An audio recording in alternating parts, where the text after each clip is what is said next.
Okay, welcome everybody to the Parallax Poetry Salon. I'm here with the wonderful, the amazing, the talented OG Rose, Daniel and Michelle Gardner. I usually start this off not by reading a formal biography, although they are authors of massive tomes of philosophy, but are also, short story writers and do a lot of work in fiction and poetry and just consummate writers, amazing human beings, and I'm really happy that they came. Um, I usually read a poem that first I have some association with the person who is about to read. So this is a poem by Wallace Stevens called 13 Ways of Looking at a Blackbird.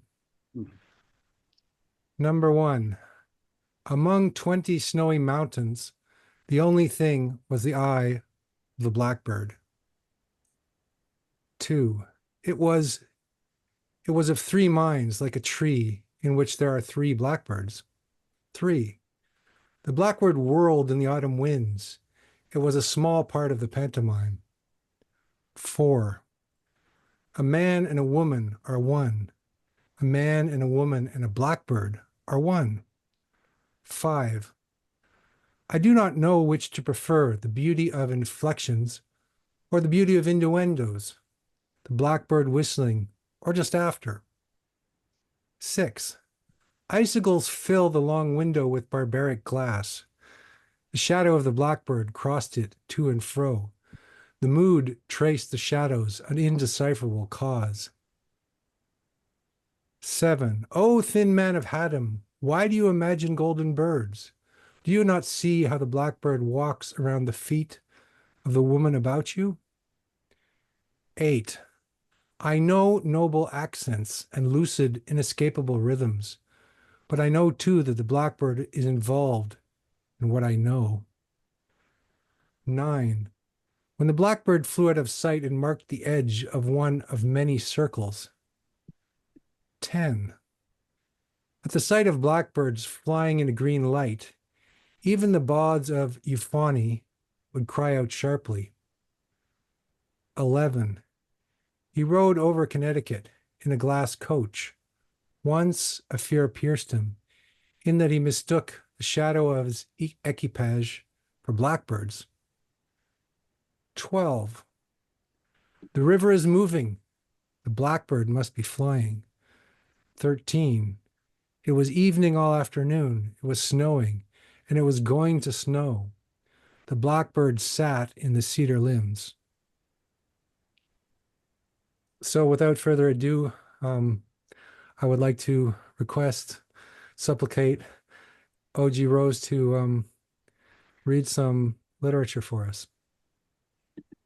Well, we will attempt some notes to a supreme fiction, the one and only Wallace Stevens. Hand in hand with wandering steps we'll try to go, perhaps off the path that does not stray, but in this world so red in tooth and claw, perhaps on the flatted sands, we'll search for that stony effigy, that king of kings with that name that one has heard. But I fear that as we speak, we may find there is no time for poetry in this world, though we'll try to make it here. So come to the window and walk through it.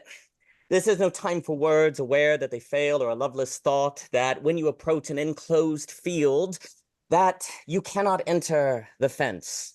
Come, time-tired lover. This is a world of stolen children, this place of gnashing teeth. But although we may lose this intellectual being, those thoughts that wander through eternity, to perish rather, swallowed up and lost in this wide, uncreated night, distilled of sound and motion. Touch your nose with mine, and then shrink like you did into my arms when you were young. Hang from the nostrils and feel a gentle breath against your legs. Pull up and ascend the hill of my Roman nose. You will have to jump. I will try not to blink, but I've made a habit of trying to keep life out. The eyelids will crush you if you don't wait before leaping like a fantasy onto the black iris, and with your fingernails red, claw your way in. Ignore the London Bridge that may come tumbling down. These are fragments we will shore against ruins on this still point where the rose and fire are one, but we will not return to the place of your beginning. Sink into the gelatin forward and hold your air in. You will see the tip of an optic nerve. If you must, use your teeth and bite out an entrance. Creep and bite. The jelly should congeal to your back and not leak down to drown a welcome passenger. The walls of your cave and me will be tight, but there will be space to crawl if you must wait for weight to melt. Nothing is impossible that is possible with time, even in this country that does not make any space for old men. We will be the aging ones. And even though the circus animals are gone because they are amongst us, maybe with a little bit of poetry, we can bring a bit of a return of that falcon hearing the falconer, returning and not need to slouch toward Jerusalem, because we find a way to stand, to strive, to seek, and not to yield. So when you exit the eye, reach out, grip both sides of the nerve within, and pull yourself into the blood, neurons, and electric flashes, and there find me. Use the lighter, that gift I let you keep from our first Christmas, and let there be fire. If you don't see me, accelerate destiny and burn down my brain. If there are pink walls, make them crumble. If there are thoughts solidifying into matter, kick them into pebbles, please. Don't worry about me. I still love you. Somewhere inside isn't somebody. You fried your nerve searching for a self-sacrifice. Find you should replace this thing speaking. Wrap him in a nerve you rip down into a rope. Choke him unconscious. You will find the intention of the author. And if you do, and it is not what I ever thought of, I don't care. Just get me out. Lasso up his feet like a lamb, tie the nerve around your arm, and pull him across the slippery floor of tissue, back into the cave through sight.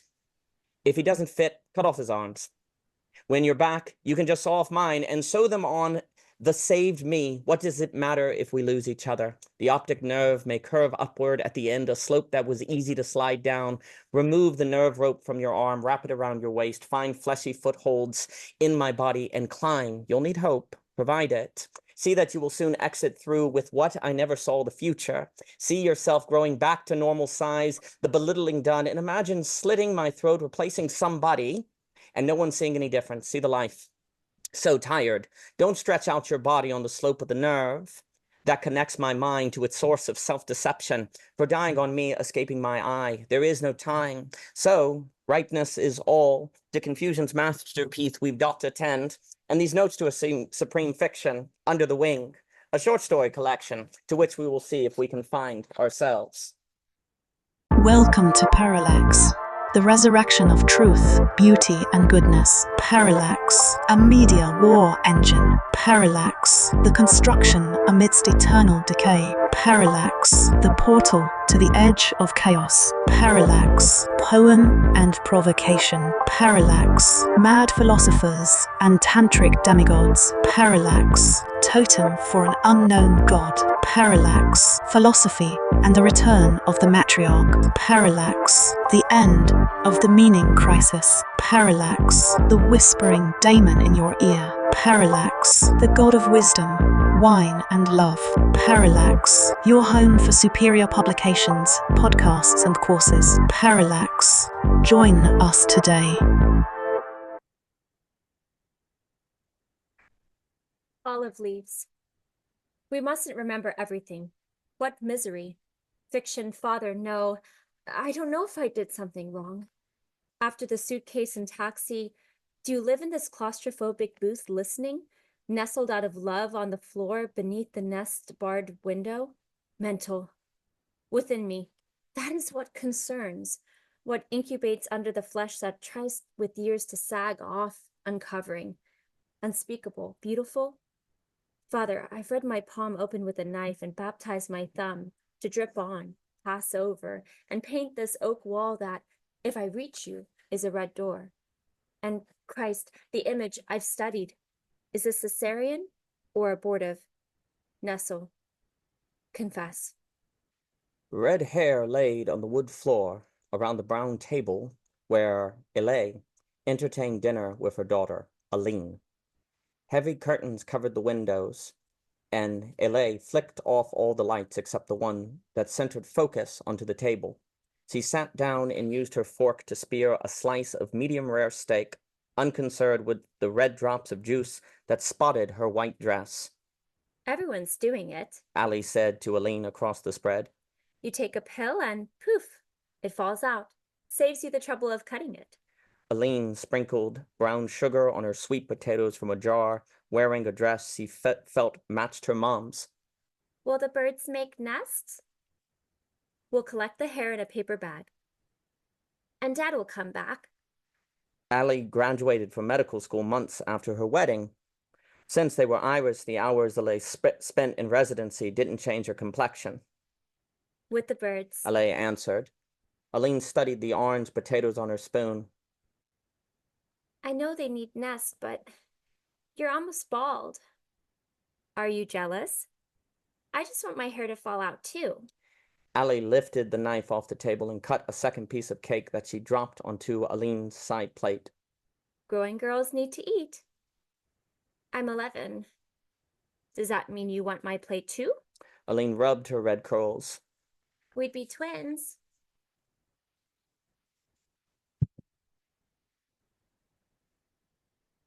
Sorry, out of pills. Allay scooped a spoon through her potatoes. You'll have to wait your turn. Aline forced a smile. Are we going to the hospital again? It's Disneyland. Allay said. I'm training to be a doctor at Disneyland.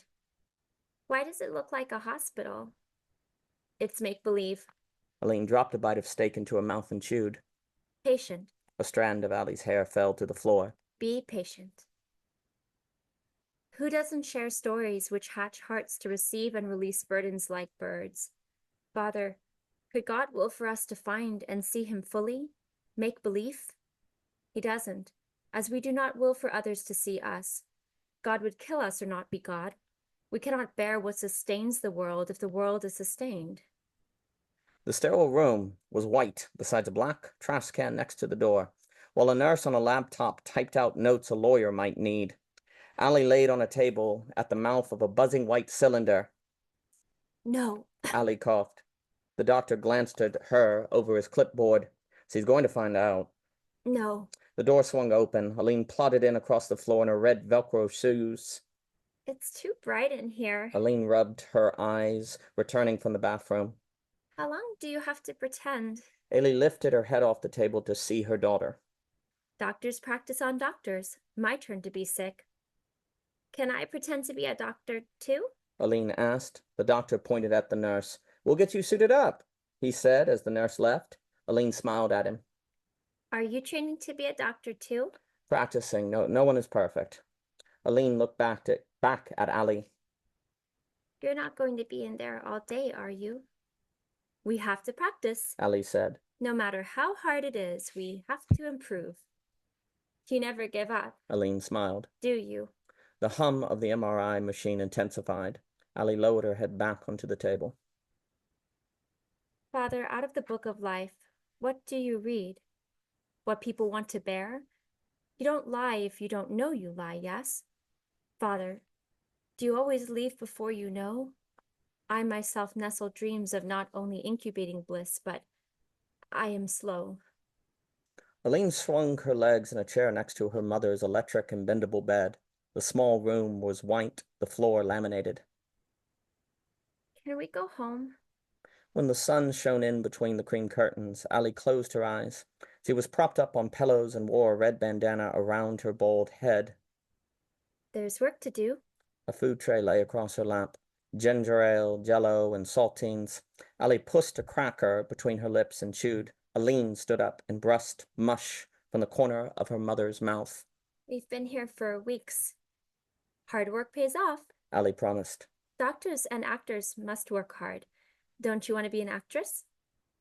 I like acting. Aline said. I like what you do. Part of the training. Like you. Father, are you lying by not speaking? And if I interpret the meaning of your silence wrong, do you sin? Do I have the power to make confession right? To avoid... Hello? No, I stepped into this booth for someone. Quiet! Both firstborns, there is no answer to if the one who sees what is on the door will also be passed over, ignored. Yes, I am a firstborn, for I birthed myself only once in the hospital. A good practice. If you are not there as I need you, my red reads of balances and once. Aline whispered, sitting by the bed. Mommy? Allie's thin cheeks pressed into her pillow. Practice soon. Need to rest. Aline squeezed her mom's hand. Are you going to be a patient in the tube again? Someone has to be the patient. Why is it always you? It's always someone. Father, was your love a love without deception? In Eden, Was that not hate? Can Christ ever be who we think he is, out of love? If all the dove eggs have rot, I still want olive leaves to tremble. Silence, please. Allie sat in bed, wearing her red bandana and supported by pillows, the curtains pulled shut. It would ruin the surprise. Her throat expanded and closed with each gulp of water to flush down the morning pills.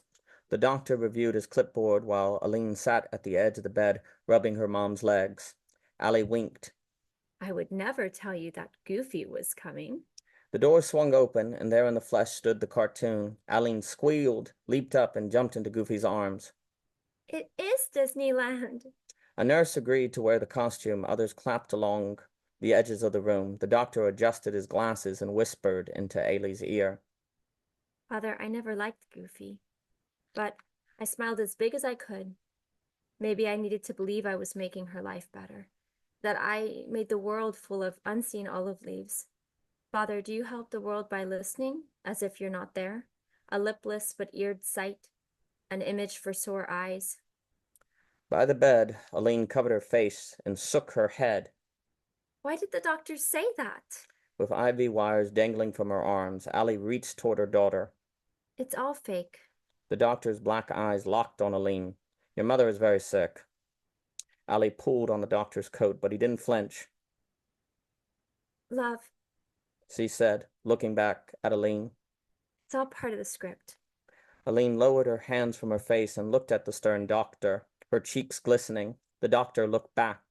He winked. Your mother is very sick. Father, will the light deceiver be cast into a lake of fire, because olive leaves can be imagined in a flood? Losing air, the mind hatches more stories. With a hand on her back, the doctor briskly escorted Aline outside the operating room. Final day of training, he said. Your mother will do great. The doctor found a chair in the hall for Aline to sit on and raced back in with the nurses. Aline laced her fingers together in her lap. Father, I confess, I'm trying to read my painting. I know not what I've done. If it was good, if it was bad, God only knows. But seeing God requires death. Baptismal water or fire, or water or baptismal fire, opening, breaking. The white hall hurt Aline's eyes when she opened them. The windows lacked blinds. Her feet dangled from the chair. The surgery was past schedule. Father, it was to help her live, to help her feel like her efforts paid off, that she could still make the world a better place. A door hatching and breaking are different at the second coming, when the dove resurrects, ascends, and is unneeded. The light downstairs were on. At the kitchen table, tears slipped between Allie's fingers. Aline walked on the balls of her bare feet to the kitchen. She dimmed the lights and used her fingers to comb her mother's hair. It's okay. Allie folded up the note left by her husband days after the diagnosis. I'm just practicing tears. Practicing to be a doctor. You're good at crying. Aline said. You'll be a good doctor. I might have to cry a lot.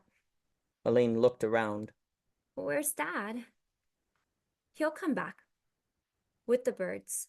Earlier, when she was supposed to be sleeping, before the horizon glowed with more than the morning star, Aline drew back the curtain from her bedroom window and watched. Father loaded a suitcase into a taxi. We'll make nest. Aline told her mother. Allie pulled her daughter into a hug. We'll use my hair. Father, when I heard what the doctor said, I acted shocked. But the tears, I didn't fake those. How could I not know?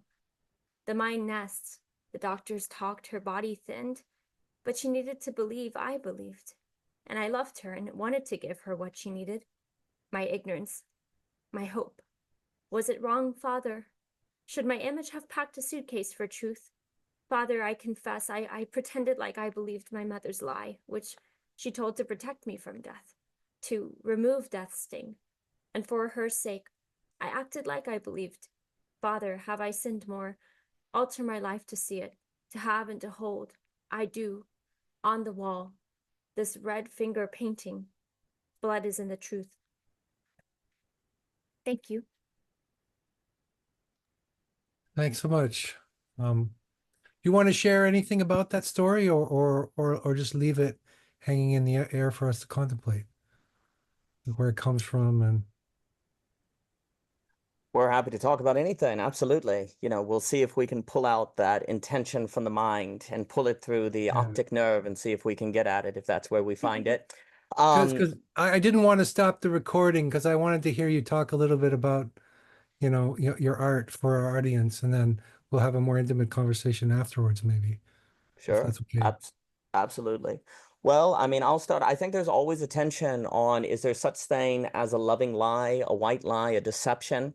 And I think parents often deal with that on this question of, do you tell the whole truth, or would it be like the son in Dante that, if seen too much too quickly, overwhelms and reduces to ask like Simli, as Beatrix says. But the play here is that the child actually knows that the mother is lying, that this is not true, that the mother's trying to hide, but the child goes along with it. Because the mother needs to think that she's protecting the child from the devastation of the event. And so there's a reversal that is going on. And how is that an act of love? She's confessing. She's in this booth going, Father, did I lie? Was this the right thing to do? There's a confession that is going on. And I think that tension of wondering, is there such thing as holding back? That's an act of love. Is it always wrong to hold back? When is it right? When is it wrong? And I think that's a kind of question that is not always a clear answer.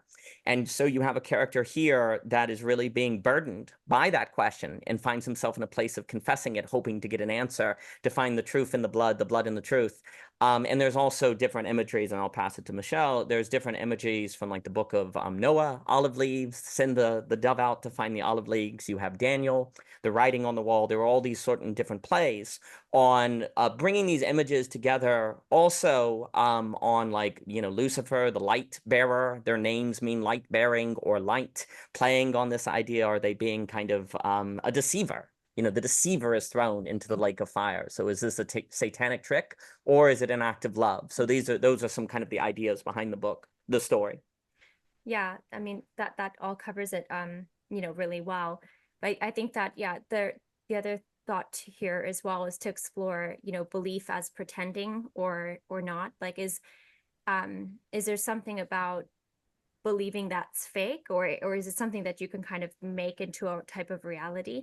And the mother Ailey has this kind of, it's almost like she's believing is enough. Like there's almost a sort of like compounding effect that believing seems to require, where it's there's something about the belief that requires you to almost go in knowing it's not actual until it's actualized or something like that. And I think, Aileen, the daughter, she is put in that place as, an 11-year-old of having to sort of,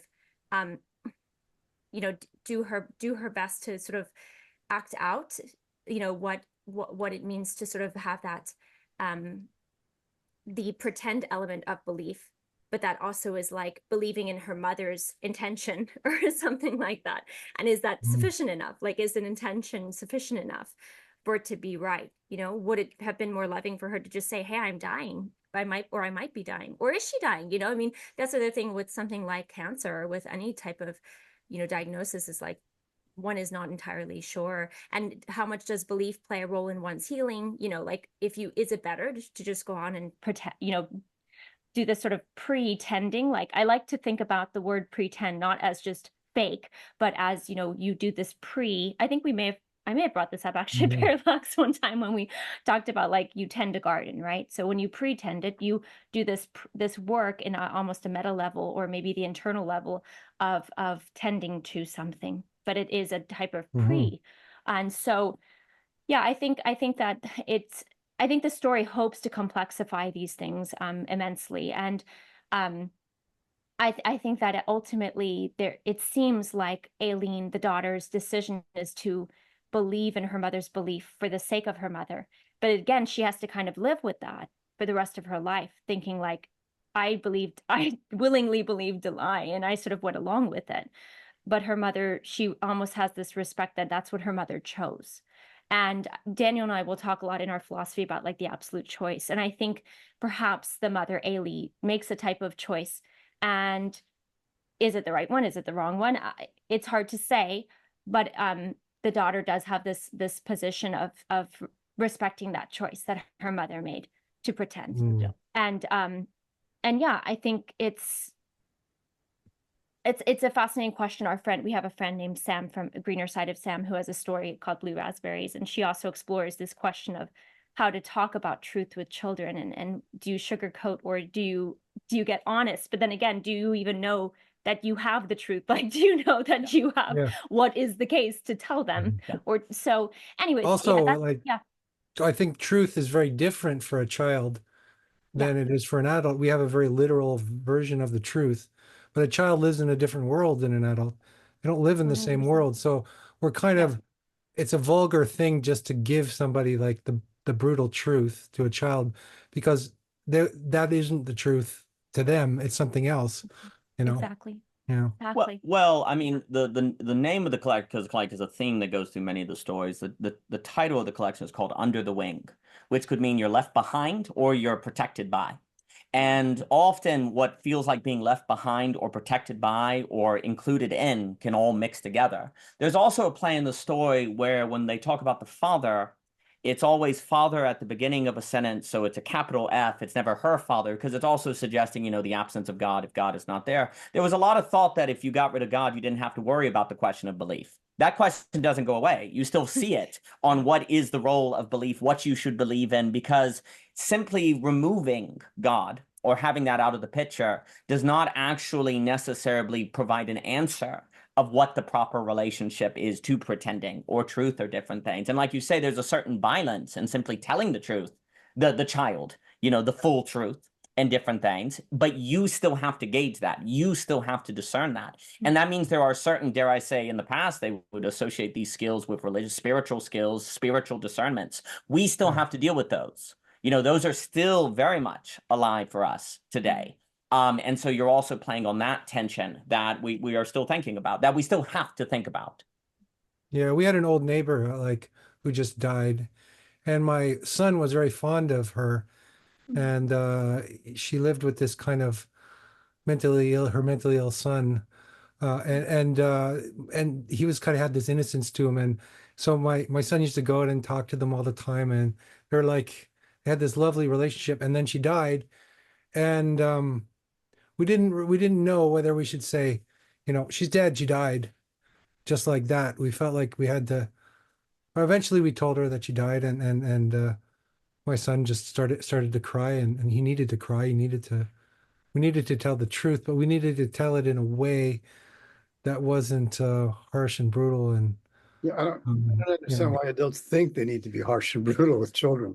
Yeah, Adults are so misguided and full of illusions about death and dying in the first place that they could even be able to talk to a child is like a very, I don't know, a very laudable step. I mean, I'm speaking, unfortunately, from personal experience. And in the time that my wife was sick, the doctors were pathetic.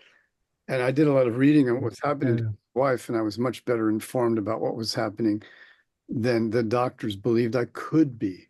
So and they're just, death doesn't enter the formula for them. Death means failure, so we're not going to talk about that. yeah, But failure. All right, yeah. Dying is a really fascinating problem, because dying and separating dying from living, what we tend to do is a line that I wrote is we squeeze the life out of death because of the way we treat it. But I mean, it's so important to be able to communicate this to children, because the garbage that I remember when when our dog disappeared, my father said, "Oh, we brought it to a farm." Okay, so the dog is farming? No, just kidding. So what they could have said is, it's really delicate. You said, what kind of a child do you have? What can the child hear? But the child says, when my daughter saw her mother for the last time, her mother was no longer able to speak. My daughter was 14 at the time, and they just looked at each other. And my daughter said, in the very brutal way that a child can have to deal with it, she's not my mother anymore, meaning she's no longer there. So that, I mean, how do you put that into the discourse? because of the crap that adults tell children is it's just terrifying. So really, it doesn't, but it's the crap they heard. So they think, continue, right? No, it's a brilliant comment. And what hopefully the story also leaves you with is if Ali, the mother, did she do the right thing, actually? Or did she actually do the wrong thing because he's left her daughter with this kind of torture, right? Like, you know, it's her daughter is kind of tortured, right? And then the question is, was her daughter actually in a way, Aline, kind of taking back power by knowing it, but saying like, I'm going along with it, because the child actually finds themselves in a place where they're not given the opportunity to actually see if they can handle the truth. But then again, maybe the mother did the right thing, right? I always think it's important that a story leaves you with a situation that forces you to talk about and think about, right? Like, you know, and I think, and to your example too, like I think very often about The Eternal Husband, I believe, by Dostoevsky, where in Russia, you know, they'd have a body on a table, right? And here, you know, the wife has died and he has to see it. It's there, no matter, you can't think it away. The body is there and you have to circle it and come to terms with it, right? And one of the issues in the West especially is we take death and put it in hospitals and put it away, and we put it in nursing homes and people don't have to see it. So there's a way of putting it off. And so then I think that actually can make parents, because we're parents, so we struggle with these questions. I think it makes it actually more likely parents aren't prepared because they're more able to put it off longer and longer until the day comes, and then they want to defer it further, right? Yeah, it also makes me. Oh, sorry. No, I'm sorry. Because, for example, one of our cats died recently. She'd been drawn into the allopathic horror world. And so finally I said, okay, enough. And I brought her to the vet. And the vet said, there are 2 shots. You can leave the room for the second shot. I said, oh, come on. In other words, they didn't think I could handle the death of my cat. And I mean, it's really gone really far. It's gone terribly far. And when my wife, you know, was in her casket, I put the wedding ring on her, and someone immediately asked me if they wanted me to do it, because I'm supposed to be horrified of. And they wouldn't let us clean her body. My mother-in-law and I were there. They would not let us clean her body. We insisted. And so, I mean, I think that we cannot exaggerate how much we have killed death in our society, and much to our great disadvantage. I think, this Russian thing is great. Yeah. No one's traumatized. There's no stupid stories to tell anyone. The child sees an unmoving body, and you can say, you know, you can't talk, and they won't be able to talk anymore. And we're going to, and this, you know, and if further questions, you know, you deal with it. It's right there. Yeah. Yeah. It's powerful. I think there's like 2 extremes. There's like the extreme of total reductionist scientist materialism, where the body is a piece of meat and it goes away, right? And that's like the nihilistic extreme. And then the eternalist extreme is like, oh, you're going to go to heaven and meet all your relatives and everything's going to be great. And, you know, and they can feel bullshit in that kind of a statement. But there is something about like the continuity of life that has to be transmitted when you're talking about death, because it's not just like turning off the light. You know, the spirit of the person who dies continues, keeps going, and stays with the person, and whether if they're not in their body, and all of the different aspects of that person, you know, dissolves into the elements and becomes something for the future. So I think our way of thinking about death is just like a there's more intelligence in the religious views sometimes, even if we were talking about reincarnation or you know, not afterlife, like there's something after life, but a continuity of life after the physical body dies, you know. How would you do that with a child? That's very interesting, because, you know, when someone dies, and I've had the experience several times, they're still there. I mean, you can sense it, you can feel it for various periods. And then months and years afterwards, sometimes you feel them come back. I mean, there's this presence. Now, with a child, that doesn't go with a child. You're not going to do that. You're not going to explain it that way to a child. But for an adult, it's very comforting. This thing about going to see your relatives, of course, but I hated my relatives. No, I'm just kidding. So I don't want to see them again. But it's a really interesting, Andrew. I mean, how would you tell a different story to a child without, without, or maybe a spiritually inclined child? They exist. That's an interesting challenge. Yeah, This you describe is incredible. This 11-year-old is remarkable. She's much more mature than anyone else in the room. She doesn't go for any of this nonsense. I don't know. I don't know how to do it. I kind of like, I didn't want to say that she's just gone because she's still there in our spirit, in our hearts in a way. So I didn't want to say that. And I didn't want to give her a bullshit story. So sometimes it's just, she's passed on, but she's still with us in a way. That seems to be a more sane and true thing to say to a child. But also they also have to deal with the pain that the child is the being is no longer physically there with us. How about the community around the child? Yeah, We're talking more in terms of like a nuclear family kind of situation. So this is a very, I don't know, post World War II nuclear family environment in terms of just the whole culture around death too. You see, Yeah, exactly. you mentioned, I mean, I don't want to say like pop culture. We talked about I just noted a few things. I'm trying to be a doctor in Disneyland. I mean, that says a lot about the story. I mean, for me, that was the beginning of the story. So I want to be a doctor in Disneyland. So it has a lot to do with the community around, because the child in this story, if I interpreted it correctly, is in a nuclear family kind of situation. There's no community around the child. So the child has this huge responsibility of dealing with this, with almost like trying to overcome alienation. And when you talk about pretending, I had a question to ask you. Would you say poetry is pretending in that sense? Like, because the child is negotiating these things with poetry in the end.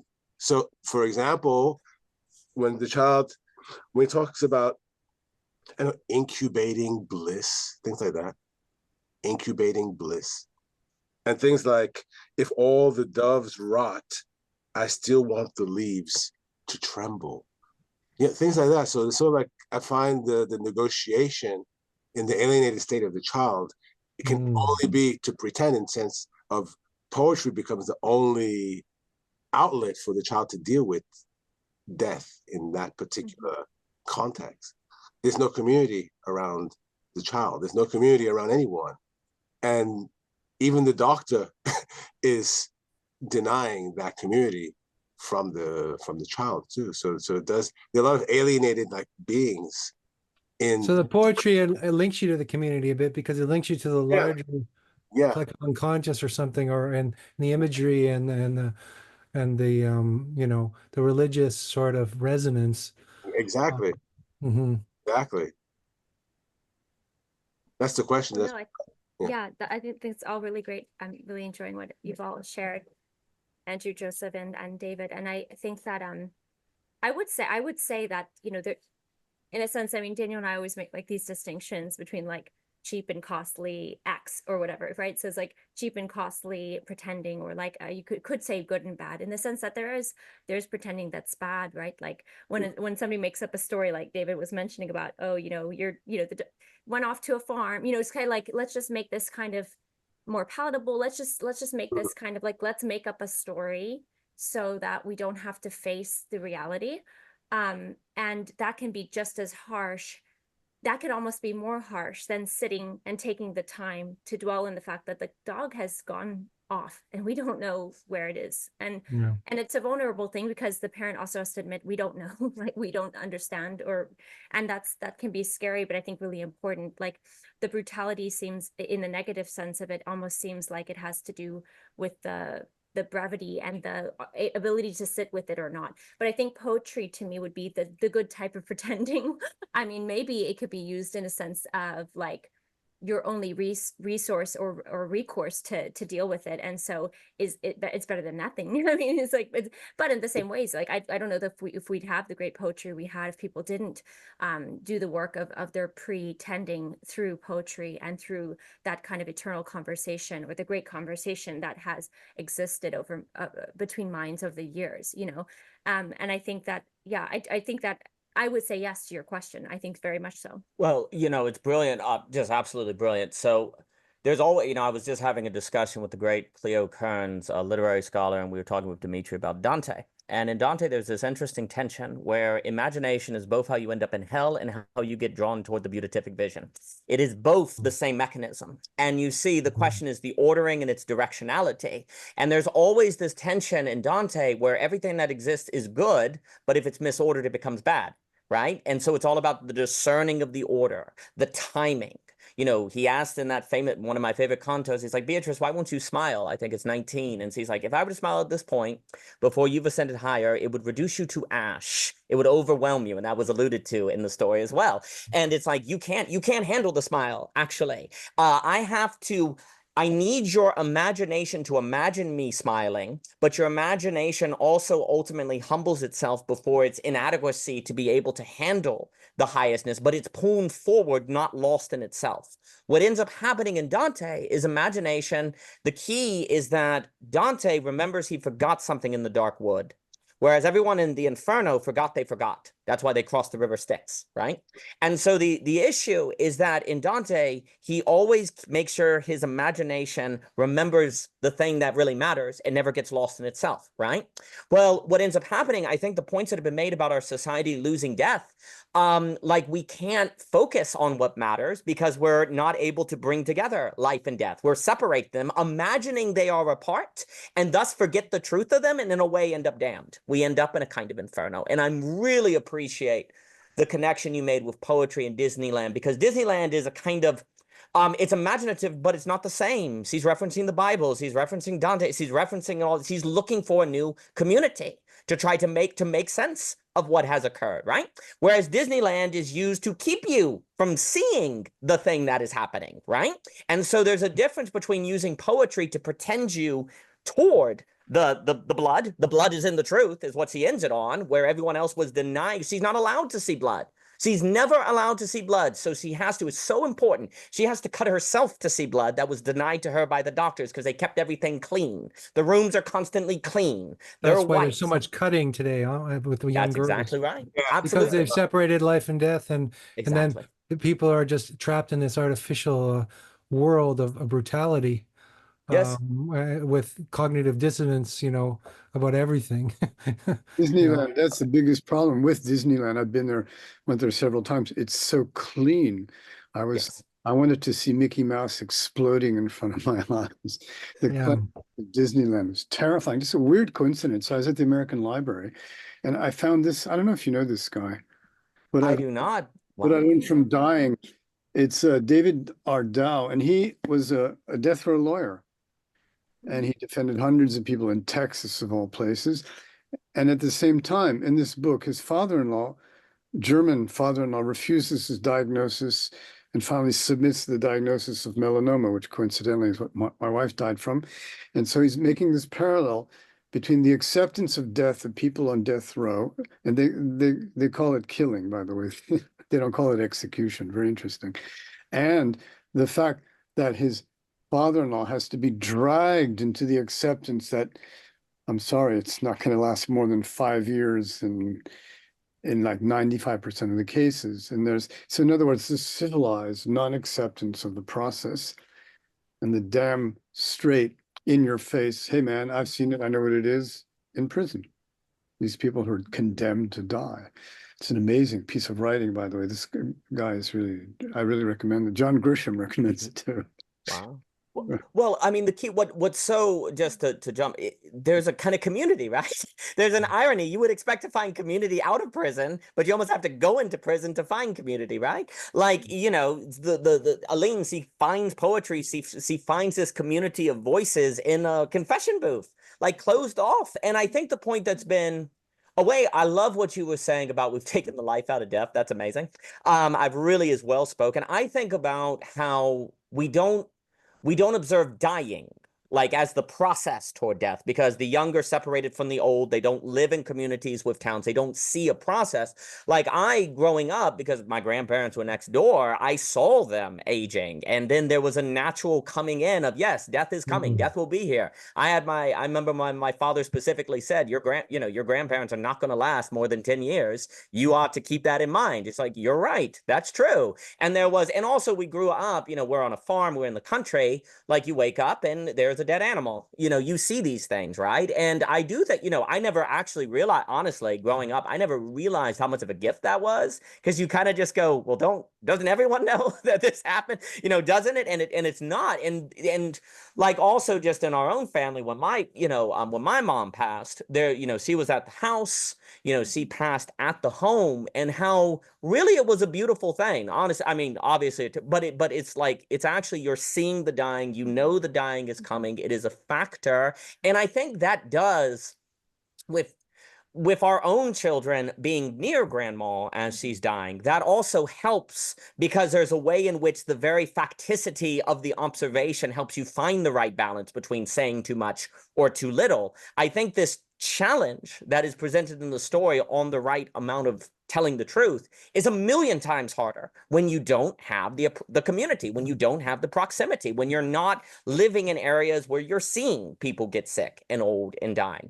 That makes the likelihood of ending up in these deceptions, these Disneylands, very, very problematic, very likely. But also people are exposed to incredibly visceral images of death all the time at a very young age in the media, in the virtual world, right?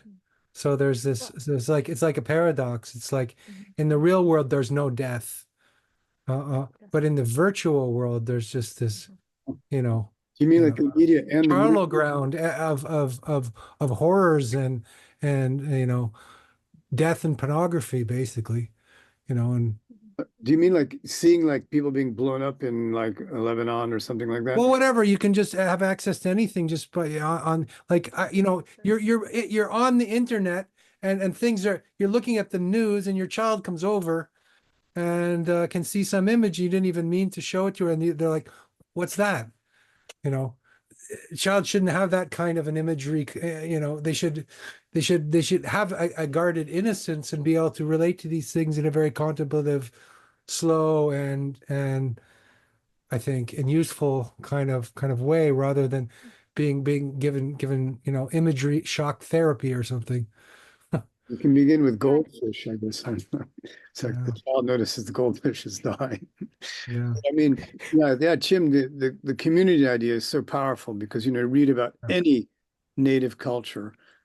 I mean, death is no problem. It's so integrated into life, and there's so much support. There's a wonderful writer, Martin Prechetel, who's written The Secrets of the Talking Jaguar, and he says, for example, in this Mayan community, when someone dies, a wife dies, the husband, he's supposed to go out into the street and scream and yell and roll and just go completely crazy, and everyone is there to help him. Everyone is there to be with him the whole time. And so these are like, well, we don't have that.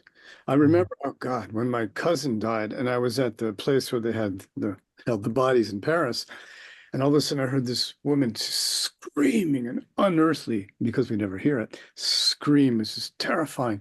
It was a Chinese woman. She'd come all the way from China because her son had died of some cold or something. And then you just don't hear it. People don't, I don't know if it's because she's from China and they're closer to death than we are, but where she lived, but it was such an incredibly unusual experience. She obviously had to do it and did it, didn't care where she was.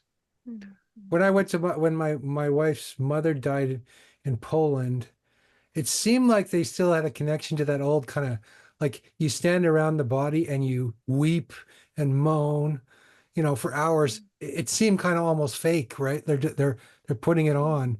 It seems like a theater, like a ritual, right?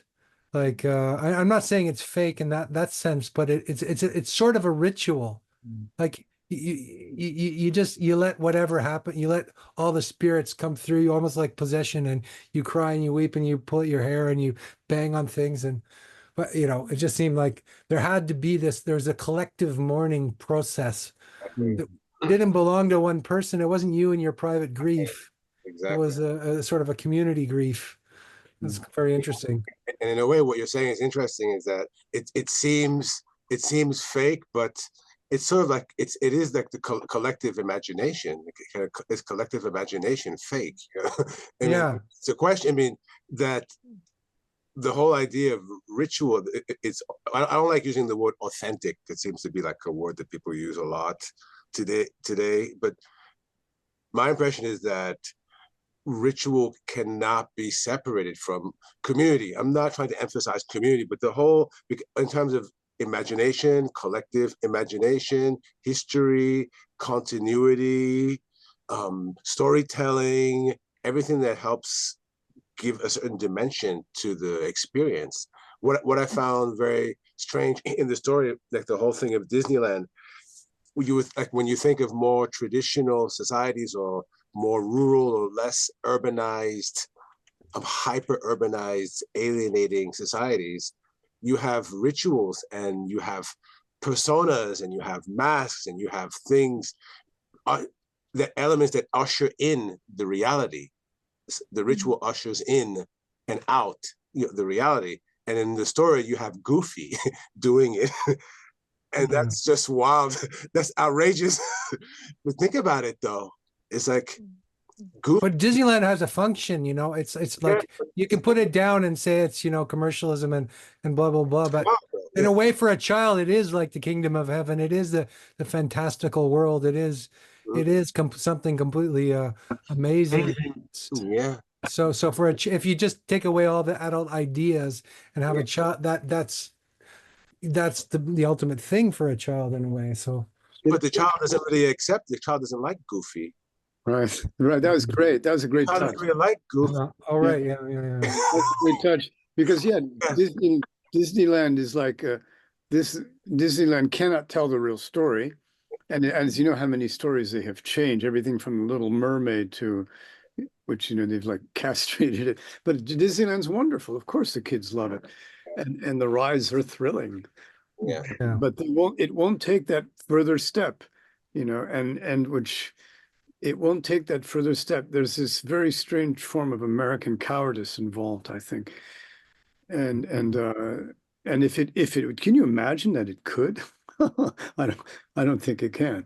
I think it's antithetical to its purpose. But I mean, they're in a good position to say, well, got to tell you about the Little Mermaid. Sorry, it was foam in the end. All the stories have been whitewashed, right? All the stories have been whitewashed. I know that, I don't know if you know the story, but I read it in Marie-Louise von Franz. She was talking about how, they sort of, the grandmother cleaned up this kind of scary old fairy tale. And so the child became afraid of the grandmother, terrified of the grandmother. This is what you do when you whitewash things. You repress it and it becomes something else. But that's what Disneyland is doing to our society. It's terrifying. We're terrified of the society we live in. It's bringing more terror than anything else, perhaps. Yeah. Well, yeah. I think too, like, just really quick to jump in, I'm thinking about, on a phenomenological level, how Disney reaches many children in the first place. In the first place. I mean, I'm thinking back to the 90s or something, but even then it applied. I mean, it was VHS, right? But it's often through the sterility of the screen, right? There's the screen where you watch the movies, you learn about the characters, you get the enamored nature, if you do. Now, yeah, maybe you actually hate Goofy, but like you may you might kind of get charmed by these certain characters, and but it's always through it's through a screen, which I'm not trying to vilify that entirely, but what I mean to say is that when we're talking about this kind of sterilization, cleanliness, they're characters without like character, in the sense that, I mean, I'm not saying that like, Goofy or you know, some Disney character or tale like didn't get somebody through a hard time. Maybe it has, you know, God bless him. I just think about like, if I had to say, I think there's something more about, I think it's trying to hint at something, but it's not, like you're saying, it doesn't maybe take that next step. And I'm not sure that it can in its form currently, but I think that it's, there's something that it's like trying to hint at. Well, it's But a I think pseudo that- religion. Like it's, you know, Yeah. if it would, in full form, it would be religion, right? It would be Yeah. religious rituals, right? It's It true. would be like And it would have the religious tragedy of feasts it. and stories and puppet shows. And I think, you know, I heard that Saint-Sulpice is this big cathedral in Paris. At one point, they did all kinds of theater and it was painted all kinds of bright colors, and it wasn't this gloomy, dark, you know, horror that it, you know, the most churches are these days. It had that festive Disneyland aspect to it, which is kind of gone because everything is separate. So religion is this very serious thing that you do on Sunday, and then you entertain yourself to death watching cartoons or going to these theme parks or watching stupid TV shows. So everything is separate in these containers, right? But there's for it to be a full thing, it has to be a symphonic kind of full kind of, you know, and I think that's profoundly like what religion should be, you know, and that is afraid to be. It's like all these forms are afraid to be fully what they are. Like, for example, do you remember when I was a child, this is a really long time ago, I'm afraid, there was a Disney, The Snow Queen, where the little boy gets a shard of ice in his heart. Yeah. The older ones are different, huh? The older ones are scary. Exactly. Scary, exactly. And I was like traumatized. It took years. I was to consider that. Of course, it ends happily, but still, that could happen. So, like in medias res, you have something really gripping, almost devastating happening. Then you can resolve it. But Disney's done away with even that.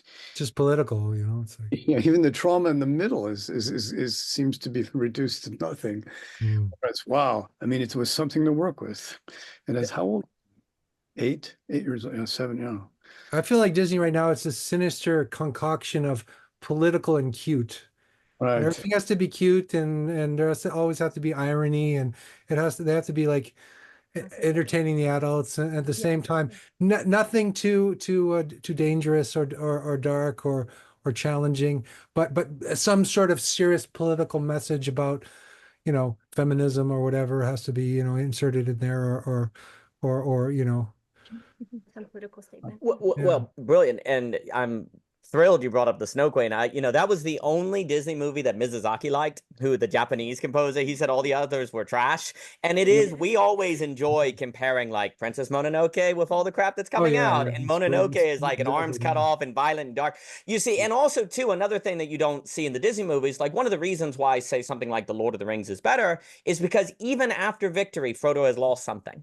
And that's actually truer to life. Right? Like even when there's a success, you still paid a price. You know, my favorite Disney movie was actually The Black Cauldron, and people are like, what is that? It's like, no, I'm telling you, there was this dark, like really good one, and it vanished. But really critically, Disneyland also in the story is an allusion to Baudrillard, where he went to Disneyland and he said that it's hyper real. It's better than real, right? And that was the problem, is that it was better than real. Actually, you know, it is clean, it's sterile. And also you said something really, really important, Andrew, on this question. Why is it though that we seem to have no relationship to death at all in a world where you're constantly seeing stuff on the screen of blowing up in different things, right? I think this is a mystery. And to me, Baudrillard is helpful here. Because when you see something on a screen, then there's a way in which even if it's a body blowing up or violent or sex or pornographic, there's a certain like meaning gets given, a certain like explanation, a certain like this matters.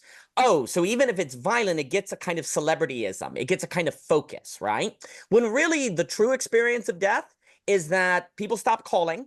They vanish. They don't know how to react. There's a circling confusion. There's a, oh, I was going to come over, but I can't make it. Like, it isn't a certain sort of celebrityism. It isn't a certain focus. And so there's a way in which, even though we're seeing death all the time on movies and imagery, it's not actually the experience of death. It's the image, the The screen. simulacrum of it. It's the Yeah. simulacrum. That's exactly right. And so, because it also, like the moment, like if you see someone die in a movie, it's storied, right? There's a certain story to it. And the death usually doesn't happen until it's dramatically relevant or interesting, right?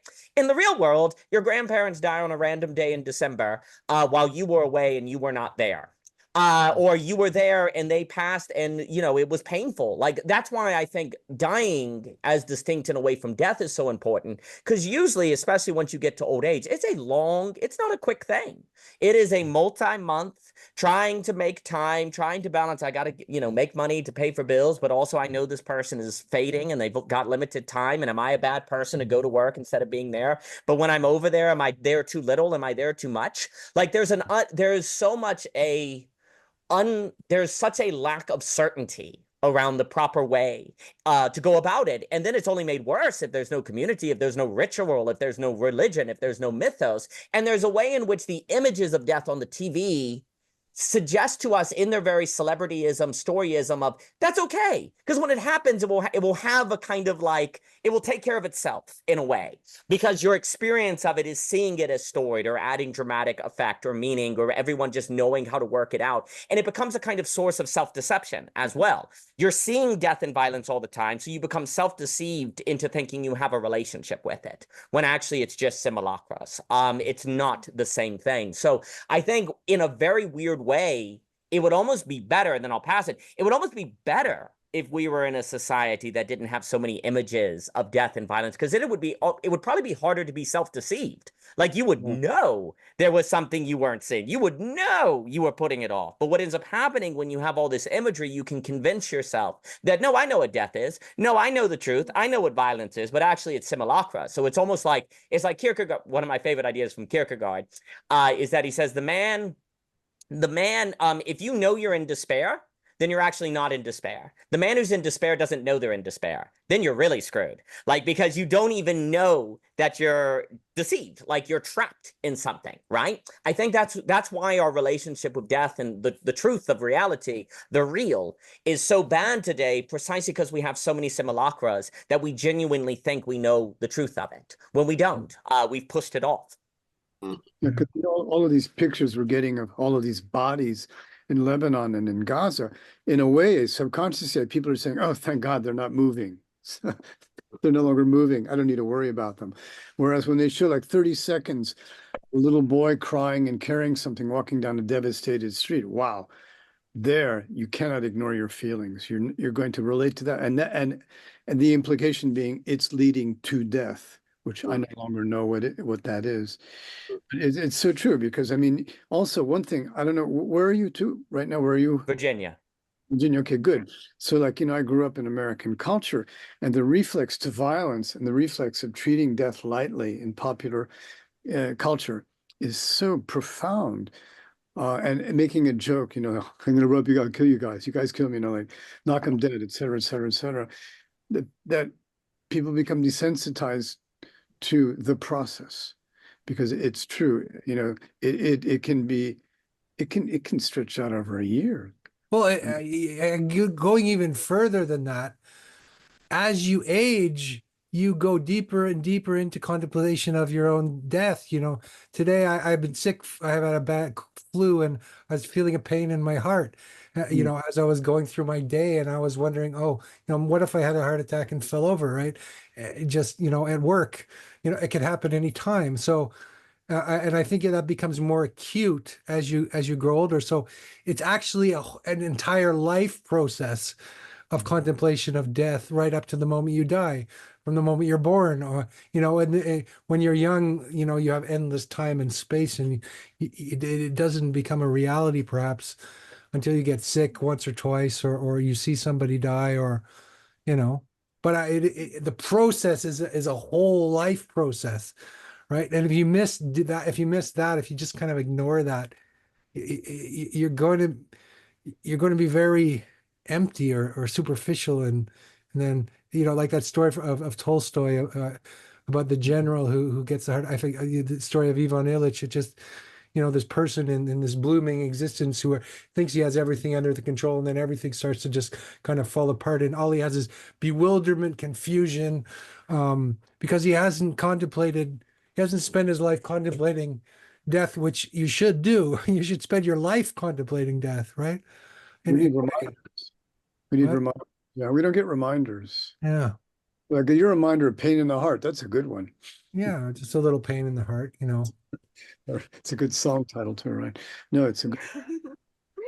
I'm glad you brought up the desensitization, because I was thinking about that as well. And I was trying to parse in my head the difference.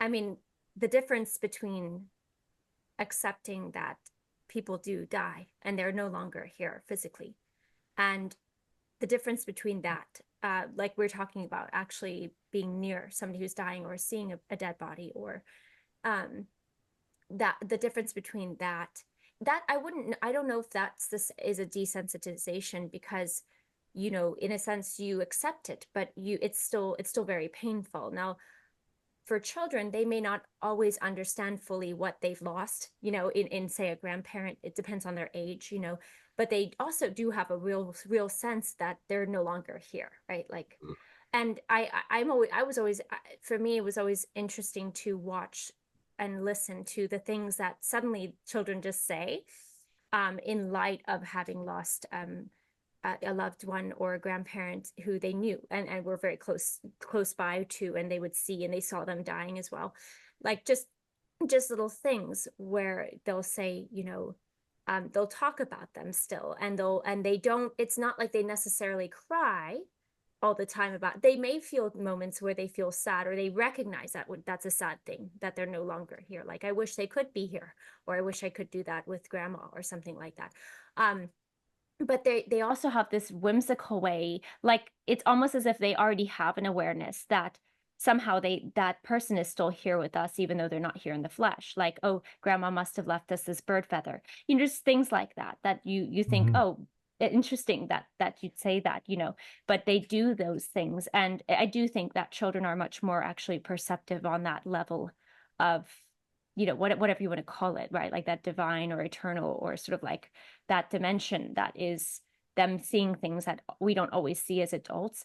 But I think something that it's also realizing that they also, children are often like they're creating their own world, and so they don't, it's not as if it does affect them, obviously. And they may not, like I said, they may not know exactly what's been lost because they didn't know that parent or grandparent as well, or they didn't know some of the ways in which that person played a specific role in the family, But like, they know that there's something that's no longer with them, and they feel that, but they are able to say things like just recounting, like, yeah, grandma died, and they'll just say it at a time when it doesn't even make a whole lot of sense, but suddenly they're just recalling that fact of the family or something like that. Like, that's just kind of, we have a family lineage and this is what's occurred. And so anyways, I want to say, like, I'm trying to compare that to the desensitization that is constantly seeing like heads blowing up, or, whether it's pornographic violence or all of that stuff. I think there's a marked difference, because that type of when you're desensitized in that manner, it's almost as if like you do act as if it's not the thing, the great thing, the momentous thing that it is. And so the relationship is almost to just, I completely think, trivialize. Yeah. What's that? To reduce and trivialize. Yeah, like everything. Trivialize it. Yeah, trivialize everything, and not understand the deep, profound meaning of what it really is. Like you were saying, that it gives it meaning in the sense that, like, it's like that sort of spectacular, like in the Baudrillardian sense, where it becomes like the spectacle of it. It becomes like, it was an issue, like in Baudrillard's The Transparency of Evil, he talks about terrorism and how it's a terrible thing, but somehow people also want to keep rewatching and rewatching. Why are they rewatching the thing? Why is it this thing that becomes this fixture of like strange fascination and disgust at the same time? And I think that's how a lot of people engage with violence, death, and all of that on a screen. It's like this weird, like, I know I shouldn't look, but I want to look kind of thing. And I think the difference is that is a strange kind of, I don't want to say it's pathological, that might be too strong of a word, but it can become pathological of a relationship with it, versus the reality of what's happening in the things that you just face in the physical, in the flesh, that you see and you recognize as just a part of existence itself. And it can't be replayed. Like, you can never replay that last moment that you had with that person. I mean, you can replay it in your head in the sense of, like, you have a memory and you think on it. But it's not it has this different kind of, it's a different thing. So I guess I'm just trying to make it out to be like desensitizing to death and violence, right? And all of that. And so it's like, it's weird, it's so ubiquitous, but yet nobody's actually touching blood, feeling the sagging skin of that person who's like literally evaporating in front of your eyes because they're dying. And I think the difference is like that tactile, very real-time experience, which it's not that you're desensitized, but you have an acceptance. You have a real deep gravity to the knowledge that this is part of the fabric of reality, in the sense that it is here, and it is and it's not just something you, like, I think about this a lot with, like, I mean, in a lot of cultures too, where it's home centric, right? So like birth will happen in the home. People will also have most of the things, eating, and also, like, there's a lot of things that happen in where it's home centric. Then also dying would often happen in the home. That seems to be where you have a type of acknowledgement without the desensitization, where you understand there's something really, really huge going on here. I may not be able to fathom it completely at this point, but I also realize it is the case at the same time. Yeah. So I just want to flesh that out a little bit more, because I think it's fascinating. Well, I mean, So I was just going to mention that, like, have you seen blood in public? Like, I saw an accident once. This person hit by a bus, and there's this puddle of blood. And in Paris, we've had some pretty grim terrorist attacks. But this blood, seeing blood, or seeing someone really hurt, someone knocked over on the ground in public, as in the midst of your daily life, is wrenching. Yeah. It's an incredible reminder. And so I think that the tendency is to go more and more towards the machine, this desensitization. And so these things are all the more wrenching, and all the more desire that people have to separate. But there are these initiatives to put, like, nursery schools inside of, what do you call them? The end-of-life care centers, putting the two next to each other. And they're a tremendous help to the dying presence of children. Oh, nice. Yeah. In our daily lives. I find Paris a pretty friendly city. People will, if something goes wrong, someone will step in immediately to do something for you. But seeing blood or actual injury is just so, because I grew up in Brazil, and like there'd be dead animals and abandoned lots and stuff like that, thank God. So I knew that things could die pretty early on. But like seeing actually like human blood in front of your face, oof, that's... Yeah, I was taking the train back to my, where I live in Fontainebleau from Paris, and the train stopped and there was a thud. And I was sitting in the window right here, and right next to me was this body, and it was gruesome, absolutely gruesome. And I sat there, and the train had to stop for like 2 hours, and I was just sitting there with this body. It was unbelievable. And I was thinking about, I've seen so many bodies, in images so much, but this is an actual, this is somebody that's right next to me. It profoundly affected me for weeks and months, and it still affects me. I still think of this person. I still even make prayers for this person. I don't know why. So it's like that's real. That's the real, right? That's not the simulacrum. We live in a pretty brutal, gruesome universe at times, and that's there, but we're constantly trying to shelter ourselves or hide from that, or just even slaughterhouses, or meat shops. They tidy everything up and make it look like these are not corpses or bodies, or like death isn't everywhere, Well, and in a way, kind of the question the story asks is it loving to deny a child a sight like that, or is it a disservice? to just Yeah. deny a child a sight like that. Like, because there's a way in which it's a disservice, but then there's another way in which it seems, well, what if they have nightmares forever, right? You know, but that's live ethic. That's real ethical decisions, right? Yeah. Like in the situation that you're having to discern. I mean, to the point also is, before I forget, I also do, in addition to thinking the removal of community and the death of social capital and all these things has made these tensions all the more difficult to work through or to think. I also think people not having relationships with animals, because I think animals were ways that kids could see birth and death and violence, and where opposed to a parent saying, should I tell a lie or a story, it's like the animals had a way of gradually introducing people to these realities at a different way. So I think about the role of animals here. I mean, the other thing I was just going to say to Michelle's point, also what you were saying, because I think to go back to Dante, because I think Dante is actually basically a book for mid-years and midlife and questions of like, what do you do later in life? And one of the principles of the Purgatorio is Dante is looking at some beautiful dancers, and he hears a voice that says, too fixed, too fixed. And it's the idea that actually he stopped moving. He's supposed to keep moving. It's not bad to look at the beautiful women. It's when you stop and gawk and they actually then become an idolatry. Like idolatry is when you become too fixed before a good thing, right? You're supposed to keep moving. And what's very interesting is that simulacra create an inability to not become too fixed when the real thing happens. Whereas when you have the real thing, it actually compels you. Because after those 2 hours, that has a movement to the rest of your life, does it not? Like when you never forget that there's a kind of trajectory it has to your movement, right? The problem with simulacra is there's something in the experience of a and I think it's to your question on the what desensitizes seems to have a certain it makes you too fixed, right? Like basically what Dante is suggesting is you're supposed to fix your eye on something that moves you versus look at something maybe moving that fixes you, right? Like that difference, these subtle differences, because I think we're in an age of subtle differences where the subtle differences actually make a world of difference.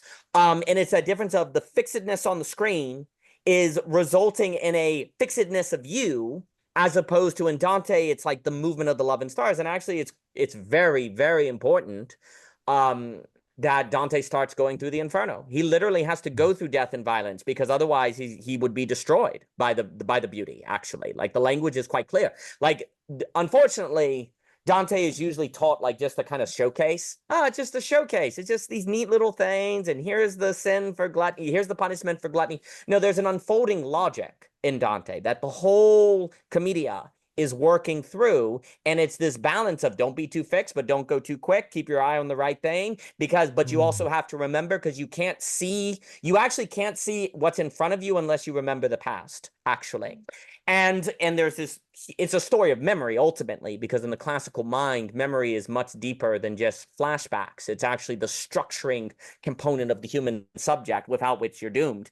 And I think also, I guess I would just also say, like we're mentioning Disneyland, I'm always fascinated by how the Brothers Grimm, the Brothers Grimm, they didn't just come up with the stories. They actually went and gathered them from the German people. They're going through the towns. They're hearing the stories. They did do some customization and and different things. But these are not stories that the Grimms is some sort of like, let's come up with some bite. No, these were the stories that the people were telling themselves and their children, that they collected into one place because they were looking for a national identity, is what some people will say.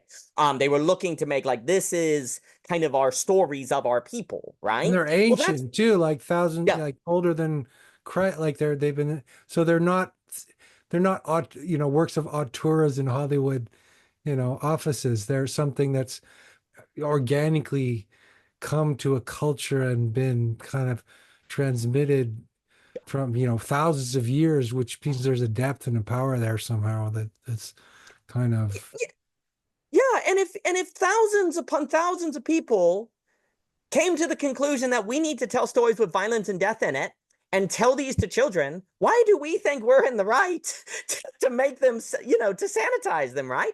Like there's some sort of like collective ancient awareness that actually there's something really important to having these kind of stories. And, obviously we can go to Ovid and different things. And I know there are different age groups or different things. And then there is also a danger like, you know, Simone Weil said in the Iliad, you know, the character of the Iliad is force and violence, right? There's, you know, there's this, but there's an interesting way, which I don't actually think, but this is where, to me, it does come back to poetry and the arts. Art is also a kind of language that helps you square these circles, if you will. Like poetry allows you to introduce violence to children in a language that is not glorifying the violence, but moving it toward art. Like violence through art has a kind of movement to it in the way that Dante's encouraging, right? Because it's moving you in the story of Achilles. It's not saying, oh, wow, look at Achilles because he's a superhero. It's like, no, Achilles is actually supposed to inspire you to move to some sort of idea of what does this mean about the heroic? Is this the kind of, and then it comes down to, you know, the character that's ultimately stuck, and then I'll stop, is the ultimate representation of the character who's stuck, who the question is honestly Hamlet, because Hamlet is stuck between Athens and Jerusalem. His father shows up dressed like Apollo, take revenge because it's ethical in Greek society to take revenge, but he's in a Christian society, which is a sin. And many literary scholars think the play makes a mistake when he goes to kill Claudius, and Claudius is praying so he doesn't do it. They say, oh, that's really lame. That's actually, for me, like kind of modernity. Like it's almost the birth of modernity. Because literally what Hamlet says, if I kill him now, he'll go to heaven, so I won't. Meaning that I'm going to believe a Christian worldview for the sake of a Greek virtue. You know, I'm believing in a Christian worldview for the sake of a Greek virtue, right? And what that ends up doing is like basically, and then ultimately he doesn't really make a decision. He's just propelled by his revenge into an act of violence. But in that act of violence, you don't see a transformation of Hamlet. You see somebody who's pinned between Athens and Jerusalem, unable to figure out how to move, that then ends up in ultra violence. I think that's basically us today. We don't know how to be moved by things. We don't need how to be moved into visions of beauty and goodness. So we end up trapped between possibilities. We're unable to move, and then we just, you know, blow up with killing one another, or we look for images of violence that can move us, but they can't because we're decentralized. Decentralized, we actually have to be in a place where we relate to them. And so that question of fixedness, I think, is one that we are still wrestling with, that I don't think we can actually deal with unless we take art seriously, unless we think of poetry and really think of it. Well, it's hard to follow. No, I mean, a hard act to follow. That's very nice. Yeah, very, very nice. Thanks for the introduction to Dante. It's great because I read it, you know, in sort of a disorganized manner, and it's great to hear it presented that way. Thank you. Oh, well, thank you, David. Yeah, I really like what you said about you know, being fixed. How that when we get fixed on stuff, we make idols. I think that's really true. It's like, but and sort of the internet gives you this ability for sort of relentless voyeurism. There's no gaze back at you. There's no modesty in the gaze, or let's say, you know, you can just look, you can just stare right into the image of horror, the image of, you know, beauty or sex or whatever, and there's no whereas I think, you know, the eye, people used to have a different idea about what the eye was. There was the evil eye, and the way you looked at a person really mattered, and you wouldn't gawk at a woman, or, you know, or it just, there's a way in which you your gaze is very, very important. Yeah, because nobody knows you're a dog. You remember that one, that good cartoon? Uh-huh. On the internet, nobody knows you're a dog. Nobody knows you're a dog. Yeah, exactly. I also like the kind of the wordplay with the fixed there, because, you know, we are a lot of times like trying to feel fixed, like a lot of things that you watch or rewatch or want to watch or scroll through or just continually consume with your eyes. First of all, you're usually not physically moving a whole lot. Like you're not moving through space. You're not, you know, and I think that there's a lot of, you know, you get this fixation, right? But you also somehow believe it's going to fix you. Like you're going to feel better. You're going to get your fix, you know? And I think that's really, Good fun. yeah, Nice. that's like really, yeah, that's really, I think, at play there. And the whole, I think that it's a beautiful reminder what you shared from Dante, because really, like in a lot, and this is true with a lot of tradition, where you behold what is fixed, the icon, whatever it is, the thing you're beholding, the flame, whatever it is. And that doesn't have to be entirely, you know, it's something that is it itself is the fixture. Mm. It's the fixture.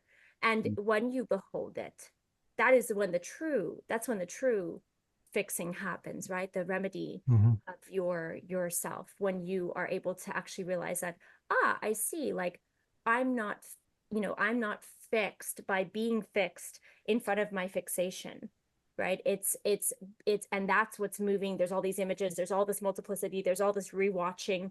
Like with Andrew, like, even if you wanted to see that person who was like gruesomely laid out there on the train track, like, even if you wanted to see that again and rewatch all of that, there's no way to do that. Your mind will do that. And that's the thing, the mind already has this capacity, like, where you're like, I can never unsee that, right?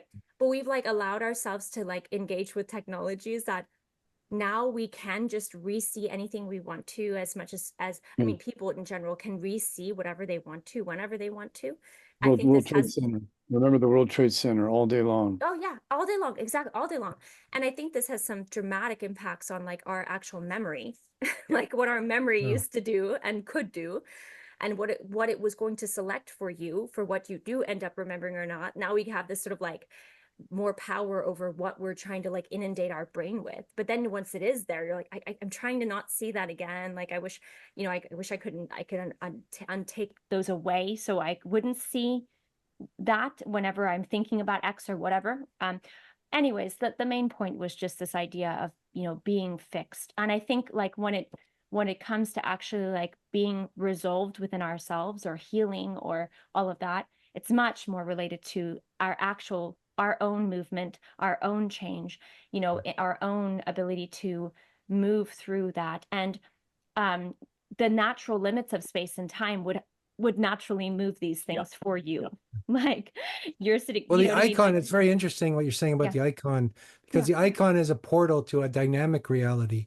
It's not a fixed image in itself. It's not realism. Like the later icons became sort of, graphic realism of, the crucifixion or something, like Jesus with all the wounds. But the original icons were not supposed to look realistic. They were just they were a portal to so you would enter that dynamic contemplation. And also the point of contemplation exercises, right? And in the Vajrayana, which I practice, there's lots of them. You focus on a mantra or an image, is to become one pointed, so that you're not going hither and here and there. You're not blown around by every kind of salient thing that you're able to completely be absorbed in a sound or an image, or a sort of feeling, tone, and that this opens up a dynamic reality, and it breaks down the actual sort of reifications and false images that you have, or stereotype images, simulacrums that you've kind of accumulated, and you practice sort of dissolving those, and so that you can have a fresh perspective of a snail or anything that you would come upon. You could see it with that kind of innocence, and purity that a child is able to perceive reality as, with that immediacy. Yeah, I'll just quickly say to that, I think that's really great. And yeah, it kind of reminds me, and I think there's a lot that can be kind of fleshed out more on that topic. But I had a conversation with our friend Thomas Jockin, who's really great on beauty and Plato, well, a myriad of things. He's a designer as well. But we had a conversation about like, it's out there, but I think it's very salient for like a lot of younger people. Like, can a social media influencer actually be like an iconic person, like in a good way? Like, can they be a good icon for you?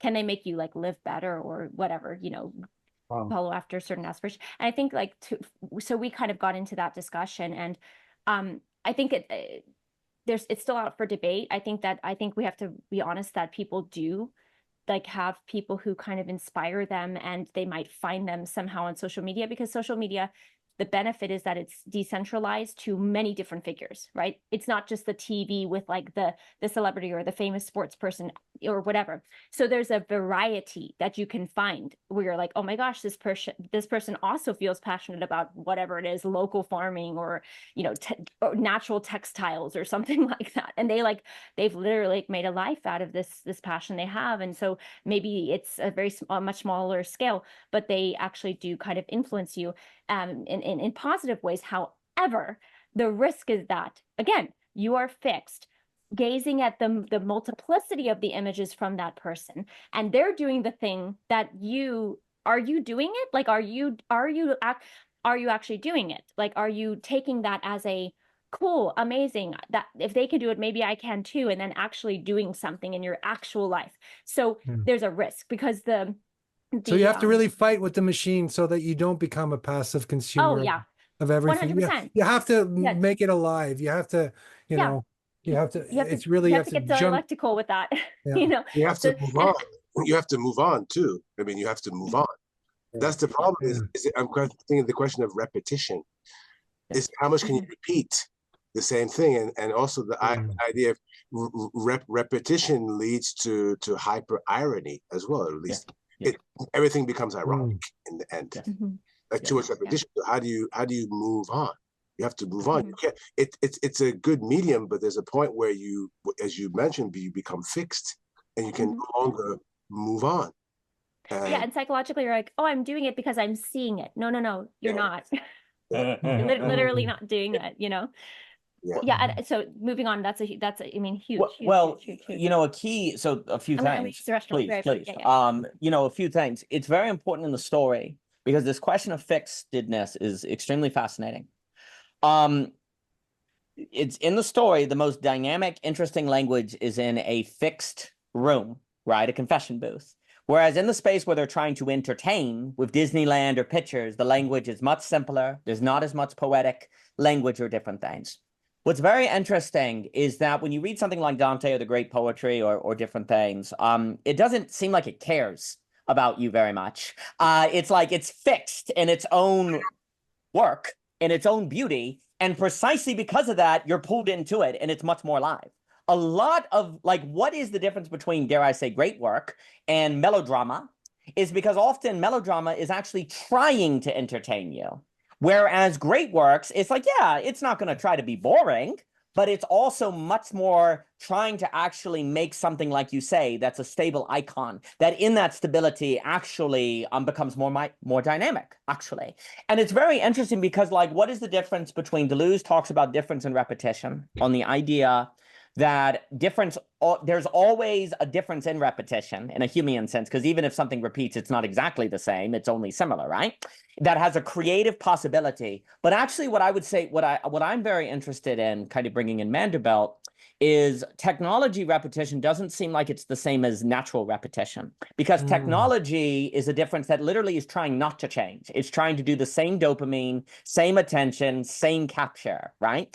You know, Vanderbilt points out, and he's kind of a father of complexity theory and all this different stuff, is there's no smoothness in nature. Like nature is always rugged. It always if you find smoothness, then actually it must be man-made, right? And this is what's also very interesting, following the book Scale by Jeff or whatever. What he talks about is smooth things actually have different scaling laws where they can hyperscale and become cancerous and destroy the world. Where in nature, because he asked the question, why does a bee not become the size of an elephant? Why doesn't a tree become so tall that it's actually like really a danger? There's like these there's natural scaling laws in nature is what he asked, right? And the point is because there's no smoothness, and that actually a different topography to nature, even in the repetition, a difference comes forth that keeps things following certain scale laws, so the natural world works out. But technological repetition does what you're saying, Joseph, that's so exactly on. It becomes post-direct, it has this sort of death auto-cannibalism to it, where it eats itself. And so our repetitions don't bring with them a difference like they do in Deleuze. And so, but that's the funny thing, because the fixed icon is a repetition that brings a difference. Like great works, like you can read Wallace Stevens 1,000,000 times and it's always frickin' different. Whereas YouTube videos, they all feel the same now. Like they all feel like they're doing the same formula. Like these overly successful podcasts feel like what? There's a formula. They have similar guests. They literally feel the same. And yet, when you encounter great art that has a certain fix, it's Dante. It's been around for hundreds of years. What do you mean? It's like, bam, I've never thought of it. At Wallace State, bam, never thought of it that way. And that right there, I think, is a key characteristic of what, well, the human is supposed to do. The human is precisely that of which in sameness there is difference. In sameness there is creativity, because it's actually a dynamicness. It's a fixedness that creates, versus when the human gets fixed by something entertaining, then it's no longer negentropic. It's no longer creative, right? Like we lose the human when we are too fixed, as opposed to we're looking at like the Rilke poem, You Must Change Your Life, fixed like on Dante, that brings out the human. So that technological repetition versus delusion.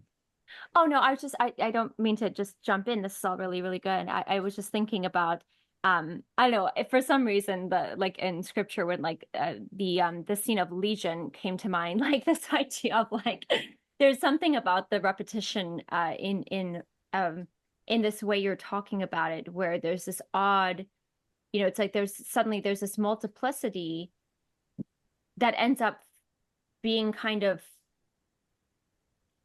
that's almost like this pit, like, or something that's kind of like. Well, in Dante, the difference between Legion and dance is fascinating. Like there's a difference where in true love, you have greater particularity that is nevertheless more harmonized, where in the demonic, there's a multiplicity that's very bland. Like that's the thing, yeah. Right? So and that's what I was thinking too. It made me think of I don't know, just the fact of like, there's something that the human seems to need to cultivate, but it's so essential in being able to see the same forest all the time. Like you see that and you should be like, oh, that should be old for you, right? Because you've like seen it a million times, but you're like, no, like I'll never get over that. I'll never get over that. Just because like you realize that things that you think are the same have themselves have the type of rightly ordered multiplicity, right? Because suddenly you realize like there's no sunset that's quite the same as the other, like, right? Or the lighting is never quite the same as the other, or the fact that like you realize that life is fleeting. So then you say, oh my gosh, like the fact that the season is here again, I don't take it for granted, because you're like, I don't know, this is so random, but we had Thanksgiving in America yesterday, and I was thinking about apple pie, and I was thinking about like, I don't know, things that you just sort of maybe take for granted when you're younger, when you start to like make things with your own hands, or if you go to orchards, or like there's something I'm like for example, I think we made a homemade apple pie like once this year. I'm like, that's only one time like that. There's something that just struck me about like, there's a brevity to these wonders and these little, like it's apple pie, but it's a delicious little treat. And like, you can't just assume this kind of like endless nature to it. Like it's even the apples are simulacrums, like in grocery stores. They're not even apples, or they're not even tomatoes. They have no taste, right? They're just repetitions of each other. We've got good apples. The apples are all exactly the same. They have a bit of a taste, but compared to an actual apple, it's something different, right?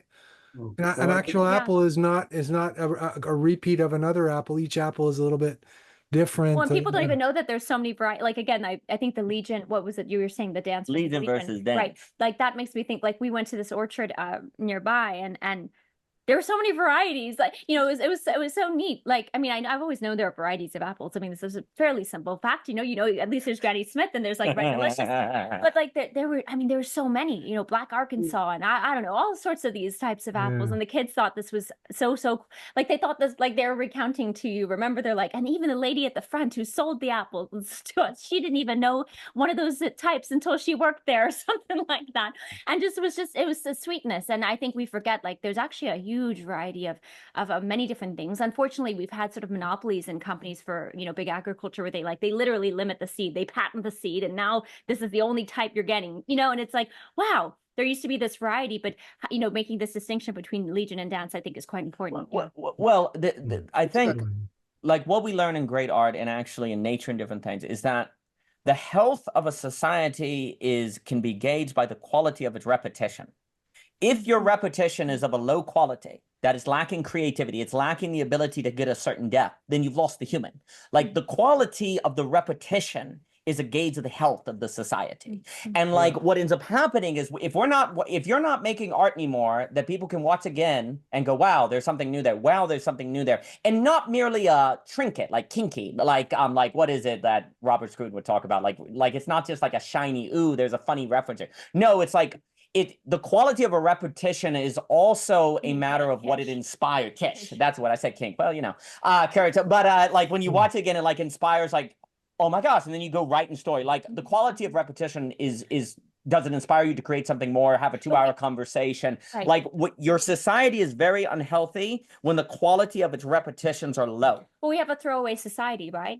You don't mend the thing, you No. just get a new thing. You just throw it away and get a new thing. Like this is the thing. Like the quality of repetition also requires us to have the skills by which to use it or remake it or you know, like you used to and I think it's really evident even if you think about it in terms of like you know, the fact that everything's just kind of thrown away, so you don't ever have to really anything with physical stuff necessarily, or you can at least have it much more limited. Well, if Simone Weil is talking about attention, Ivan Illich awareness, McGill, everyone's talking about like literally, hey, you know, the ability to see is really a freaking big deal to avoid, I mean, multipolar traps and game theory dynamics, you know, all sorts of like problems. Affliction, which is entrapment, enclosure, is basically going to be like like throwing away means you can never escape because you're never ever seeing what's there to kind of consider the possibility of moving to other possibilities. So there's something, you're waiting for the world to give you another possibility. And when it doesn't, you throw it away, then you throw it away, then you throw it away, and you're caught in a Hegelian spurious infinity. You're never actually, the world can never get you the thing that helps you see the world in front of you.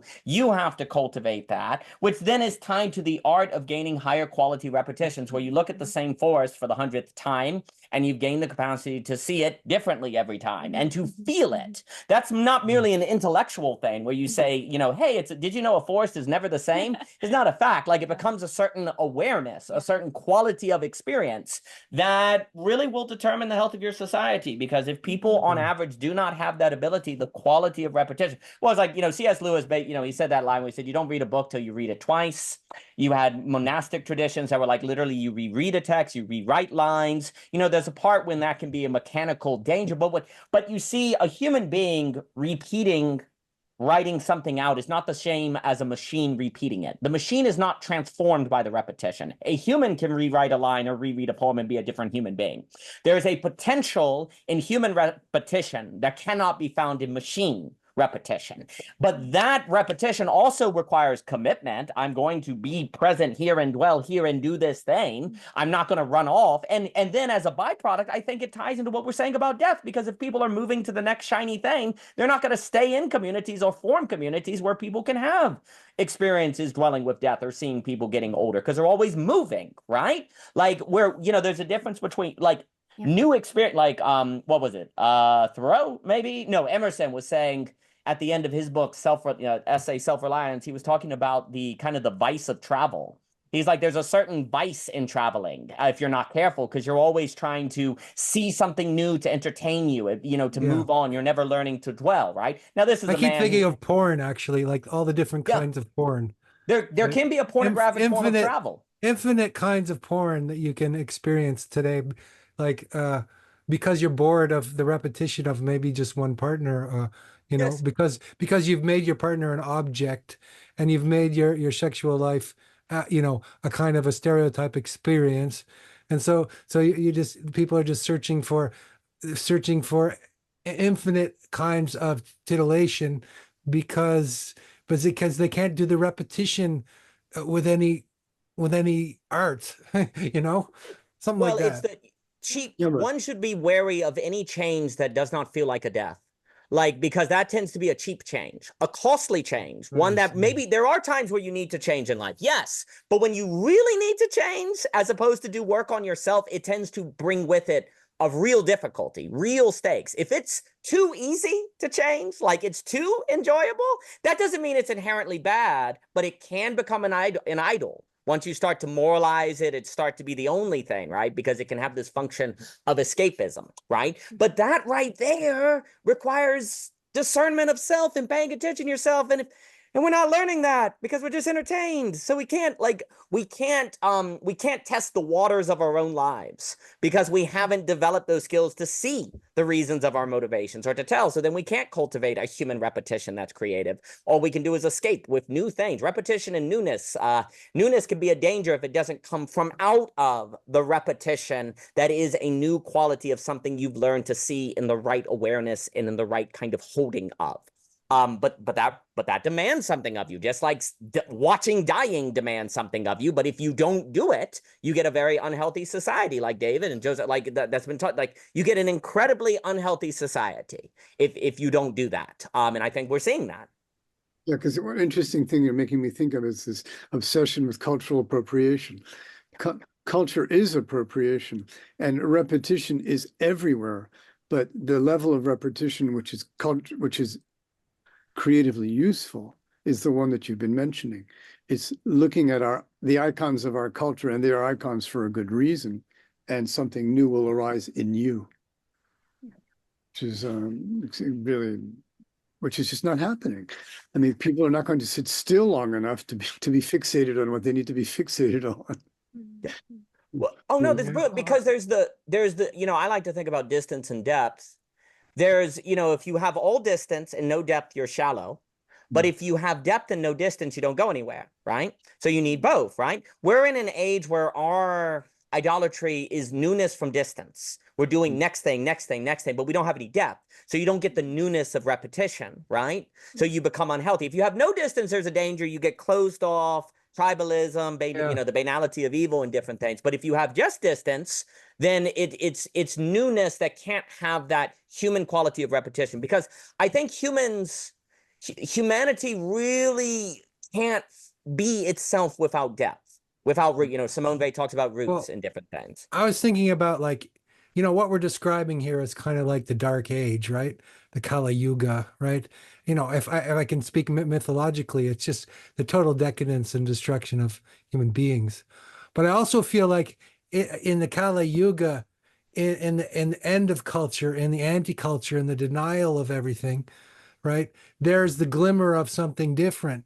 And I was talking to my students today, and they're in a business school, teaching them, and half of them practice meditation, so they don't have a religion.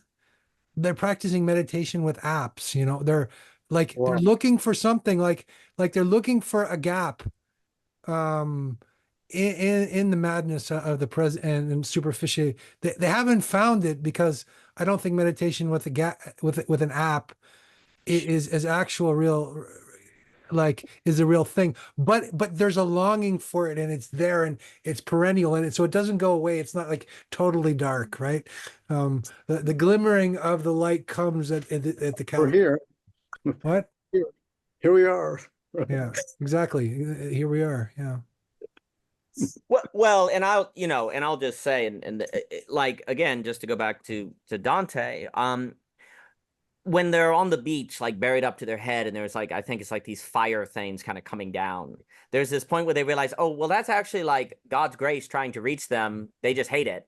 So even in the torture, there's actually a certain grace that's trying to reach, exactly, right? Yeah. And so I think but then that's a matter of attention and seeing and being able to look at it and see, well, actually, this is God trying to save you. You just don't want it. So do you want God to not try to save you? That doesn't sound right. It's changing your relationship to the torture, if you will. And then, it actually grace can reach you. And I think that's why even when it gets really dark, there's hope. Because if it gets really dark and you have the idea of it's really dark, wait a minute, you just recognize that it's really dark. So that means there's hope, because there's an alternative, right? Even knowing it's dark actually bears with it a kind of hope, because it means you recognize it's not the way. Where in Virginia are you? We are in central near Lynchburg. So Roanoke, Lynchburg, Charlottesville. We met at, so Rustburg. This is on the east coast of the United States. Yeah. My sister lives in near Charlottesville, and my niece is in Charlottesville. And since illusion, an allusion to it, just the idea of just the economy of it. the economy of all of this, that in a way it nourishes an economy. We're in a kind of economy. It's in the background, but there's an economy in this destructive repetition, or this repetition of irony, and in the pseudo politics of things. But behind it, there is the need for the fixation, as we put it, and the economy somehow feeds off it. So perhaps this is the nature of neoliberalism, or this phase of the economy that we're in is actually based on this fixation, and taking a distance from the ability to move on. So like everything is somehow like the idea of virtual reality, of parallel reality.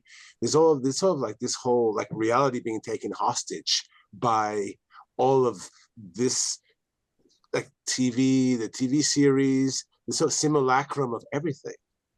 I think we're like at an ultimate stage when you talk about Kali Yuga, but in terms of like death, yeah. Like modern. So the yeah. society that denies death is a society that's on its deathbed, in a way. But it's an economy though as well. It's an economy that is in an acceleration process that it's money. It makes money.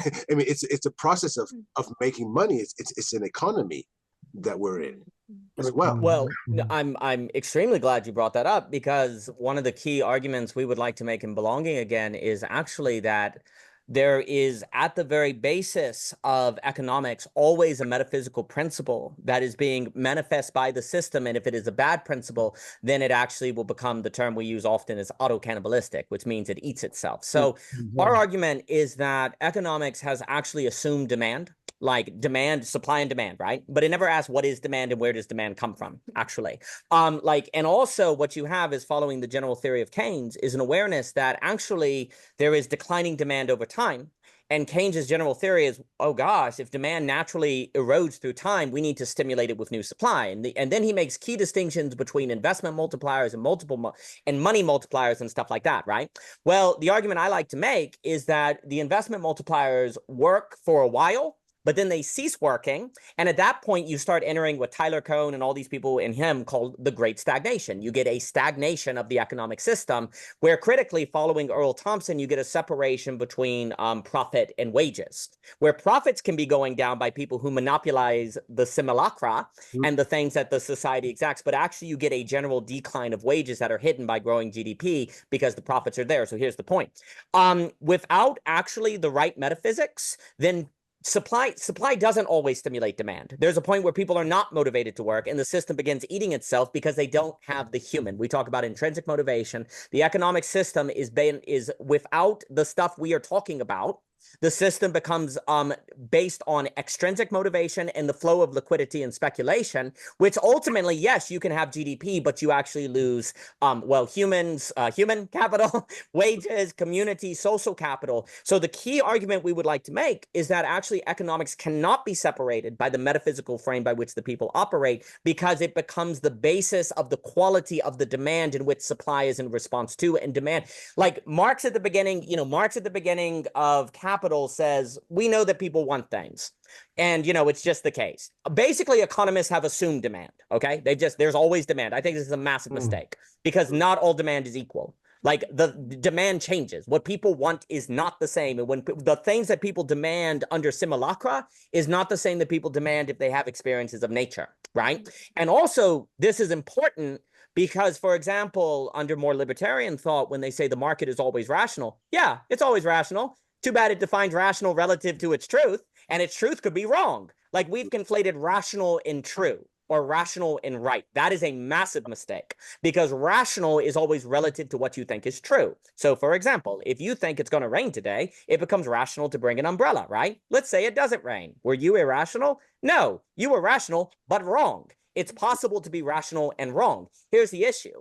Economics are rational relative to its metaphysics, but what if its metaphysics are wrong? Well, then it becomes really efficient at auto-cannibalism. It becomes really rational at figuring out how to eat itself. And that's it. And what ends up happening when you're not intentional about the question of demands in economics, you inevitably absorb a metaphysics without even knowing it, and you then get that. Nick land capital, commodification, everyone put under the pricing mechanism and things like that. So by not actually being aware that basically, to make a really bold statement that I will not justify, but happy to justify, is that the quality of demand is tied to your teaching of the humanities, communal capital, mythos, arts, human relations. And if you don't actually have that in the society, maybe because the very economic mechanism has destroyed it, then the economic mechanism has destroyed what is needed to have a different quality of demand to give you a different economic system. So it's all absolutely tied together. I think that there's always an unexamined simple, in the sense of the topoi, so of a placeholder, of a commonplace. And so, for example, as you've so well put it there, the unexamined simple here is demand.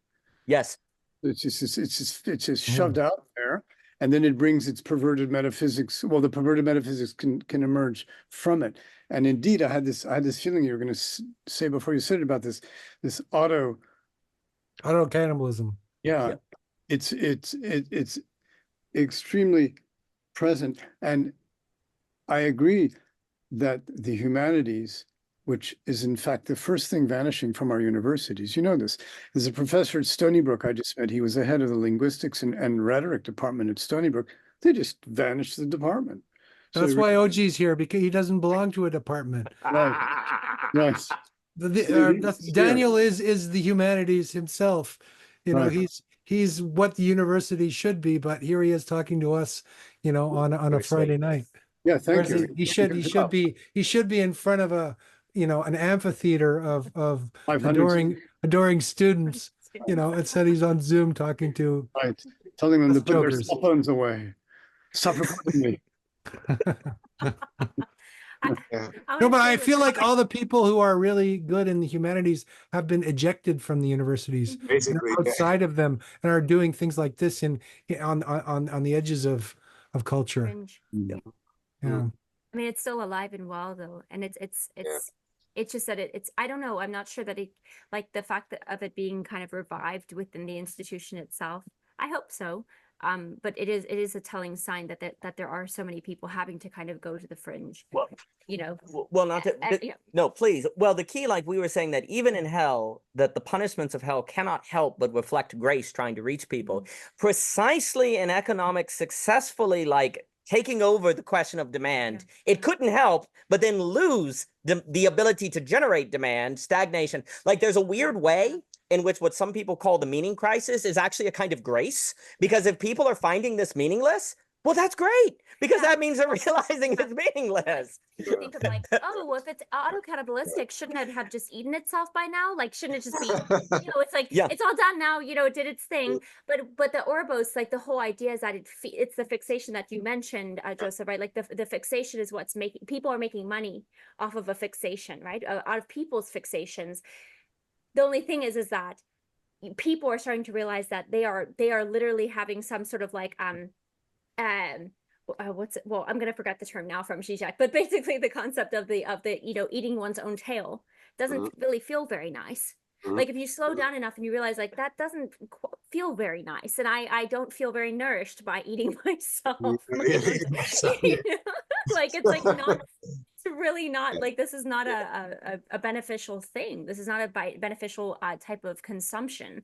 It's not beneficial. It's not, and it's very it's the bad repetition, right? This is what the very image of the Orbos is doing. And I think that there's something about it where but nevertheless, it works great for quite some time. But I do think that there is still hope, because eventually people start to realize in their own way, in small ways, if they pay attention, right, about this not being actually very nutritious, about this not feeling very good.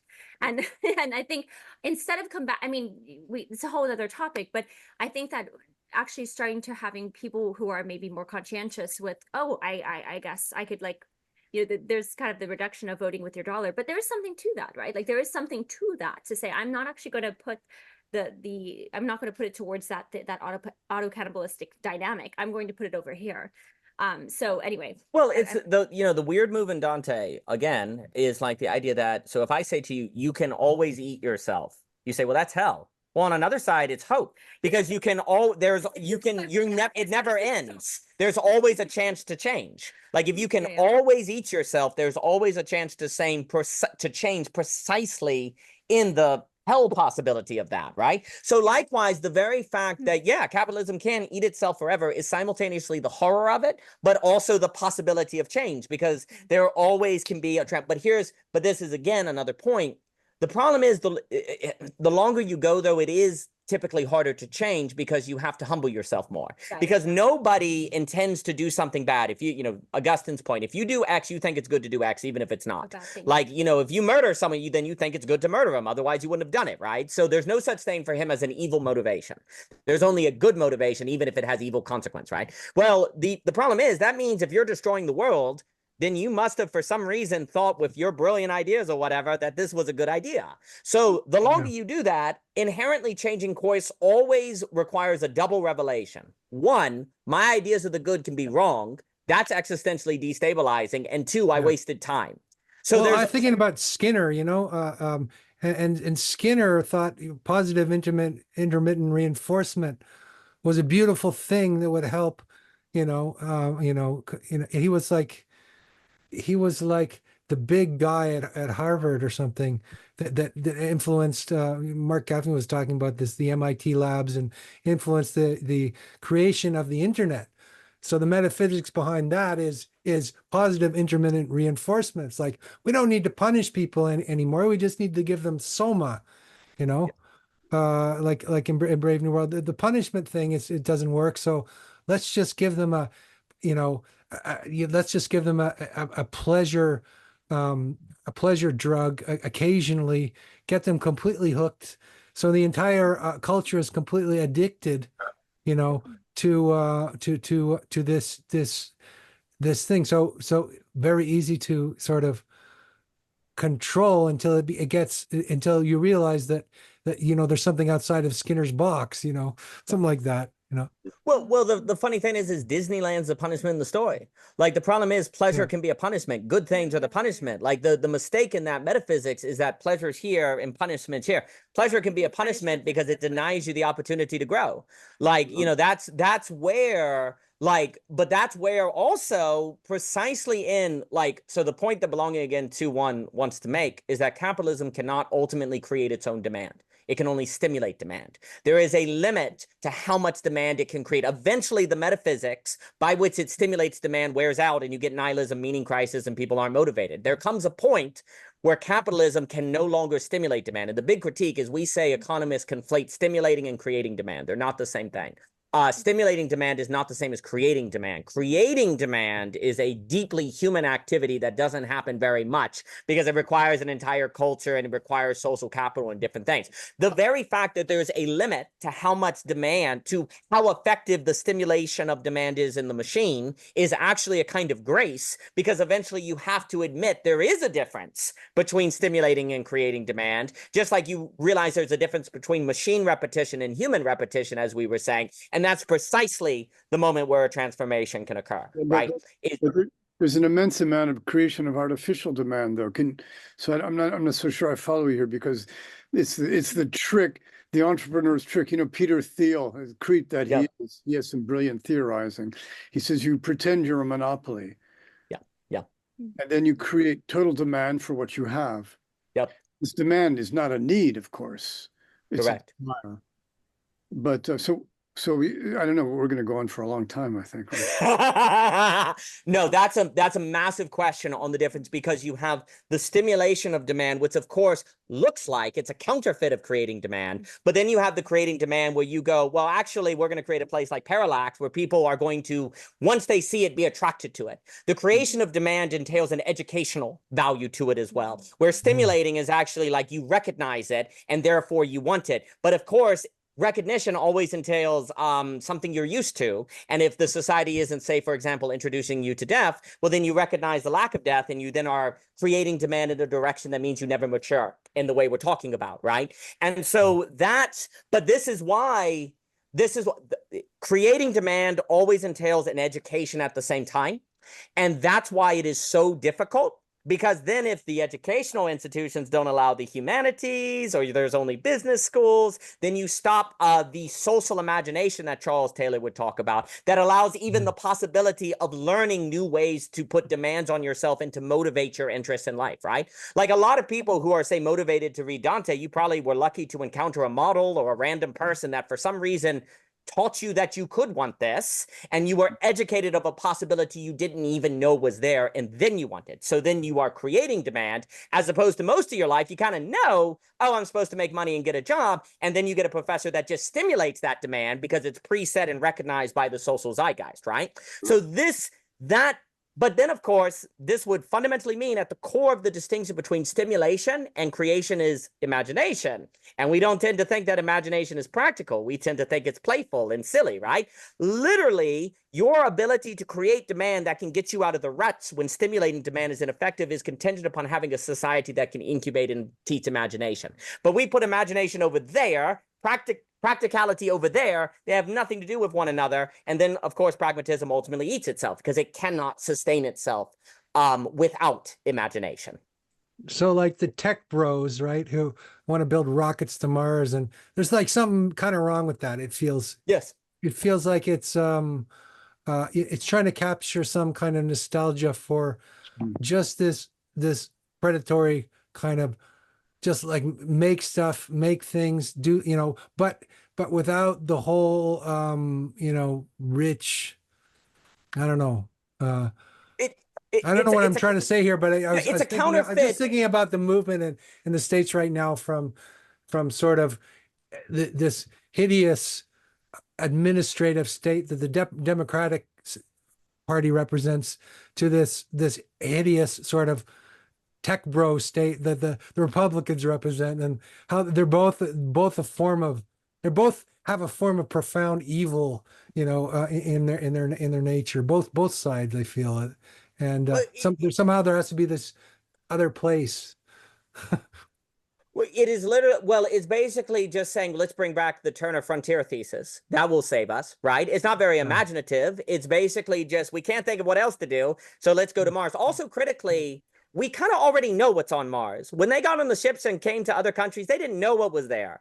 It brought with it imagination and enchantment, for good and for bad. Not necessarily for good, but the quality, like, we know what's on Mars. We're not actually exploring an imaginative space, a possibility space, right?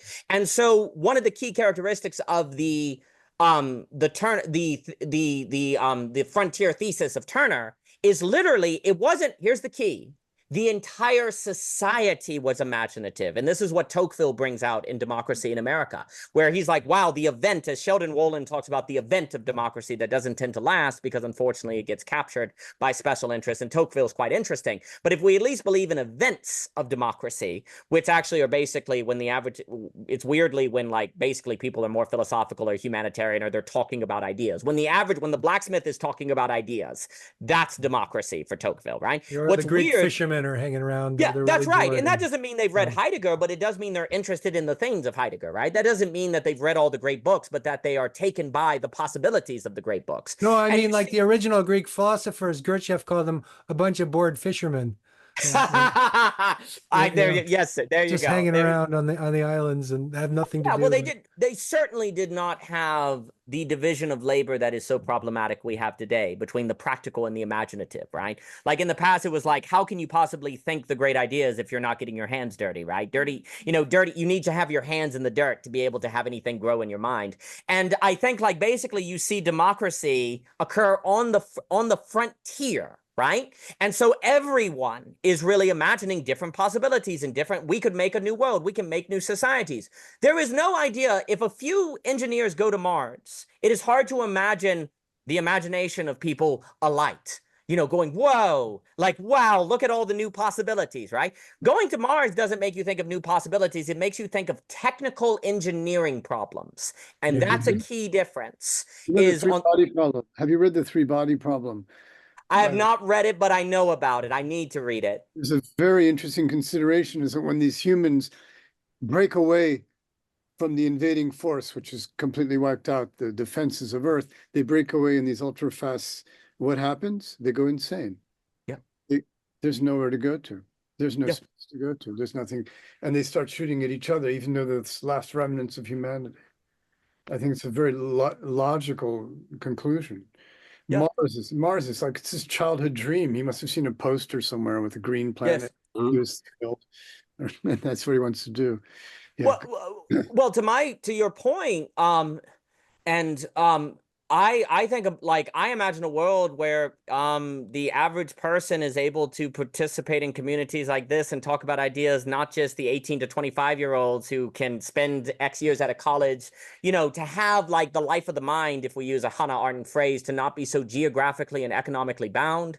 I like to imagine a world where people are more intrinsically motivated than extrinsically motivated, a world where people actually know how to talk with one another just versus exchange trivia facts and small talk, a world of enablement versus disablement, as Ivan Illich says, a world of awareness and attention versus one of distraction. That, to me, is a world of a different social imagination.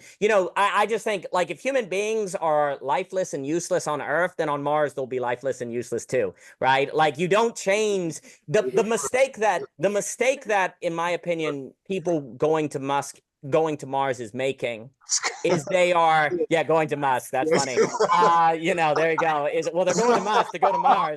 Like, honey, I got a great honeymoon idea. Really. So the issue is they're over stressing the going to the new place over the social imagination that was primary.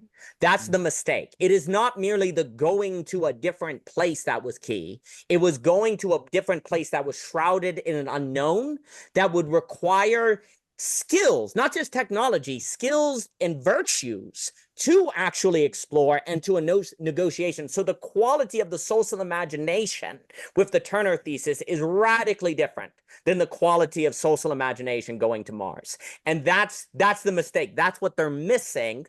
But of course, one would kind of expect them to miss that because the things they enjoy doing are the technical engineering problems, and social imagination is not really on their radar. There's an assumption that because they are stimulated personally by engineering technical problems, that quality of imagination and motivation would spread to everyone else, when one should not assume that.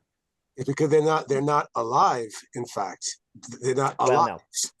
It brings back the question where we're coming back to like fundamentals, the question of time.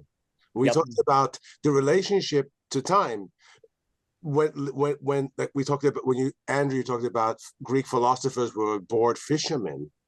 It's just this idea of the relationship to time, because when time is detached from, let's say when you're on the margins, you have a different relationship to time, and time becomes space, and space becomes topos or landscape, and landscape becomes allegory. It becomes, it becomes a lot of things. So you're living you enter into the mythos again, and that's you enter into the mythos, and that's where the imagination is born again. So it's not just stimulate, basically solving technical problems because you're fascinated by, I don't know, how to master some kind of a gadget, but there's a whole mythos that has occurred because the relationship to time is renewed again. So we're back again to like fundamentals.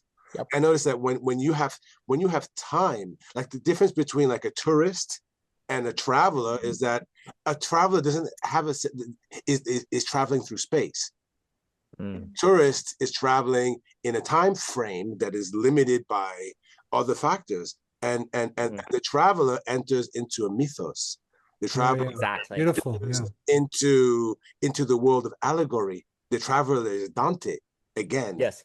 You see, so this is, for me, is the idea of just bringing back the imagination.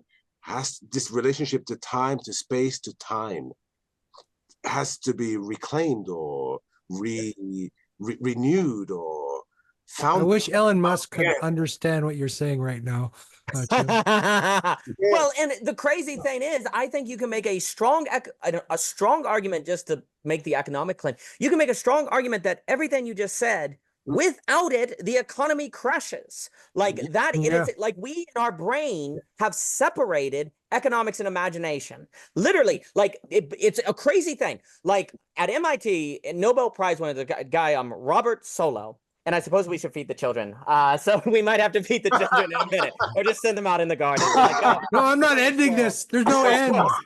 There play is no squirrels. end to this Go find the conversation. We're moving squirrels. through space. I'm That's I've it. lost sense of time and space. I'm in mythos right now, so there's no like It's just- beginning, there's middle, none. end. It's just You know, mythos. the whole That's it. We format prove is it. Bam. There gone. it is. Intrinsic motivation. This is what. Well, the thing Robert Solow found with the Solow residue that like 50% of growth cannot be explained by productivity and simply liquidity. Like 50% of the freaking economy is a mystery. And you know what he puts in that 50%? He says, well, it's got to be, I guess, technology, like innovation, entrepreneurship and stuff.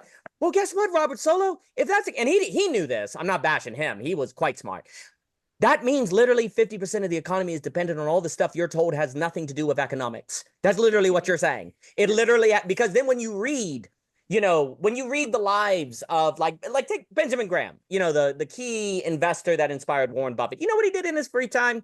He went upstairs and read Proust in French. Like he was reading literature. This man who comes up with the margin of safety revolutionizes, you know, investment for Warren Buffett. He's reading he loves French literature. He thought about like I think at one point he was like, I should be a literary professor. And you read like also Einstein every Friday is having like a philosophy reading group. You never hear that. Like, you know, what is Bloomsburg but a bunch of like Randall Collins, network effects, these little nodes of interactions. Like David Hume and Adam Smith are drinking beers, right?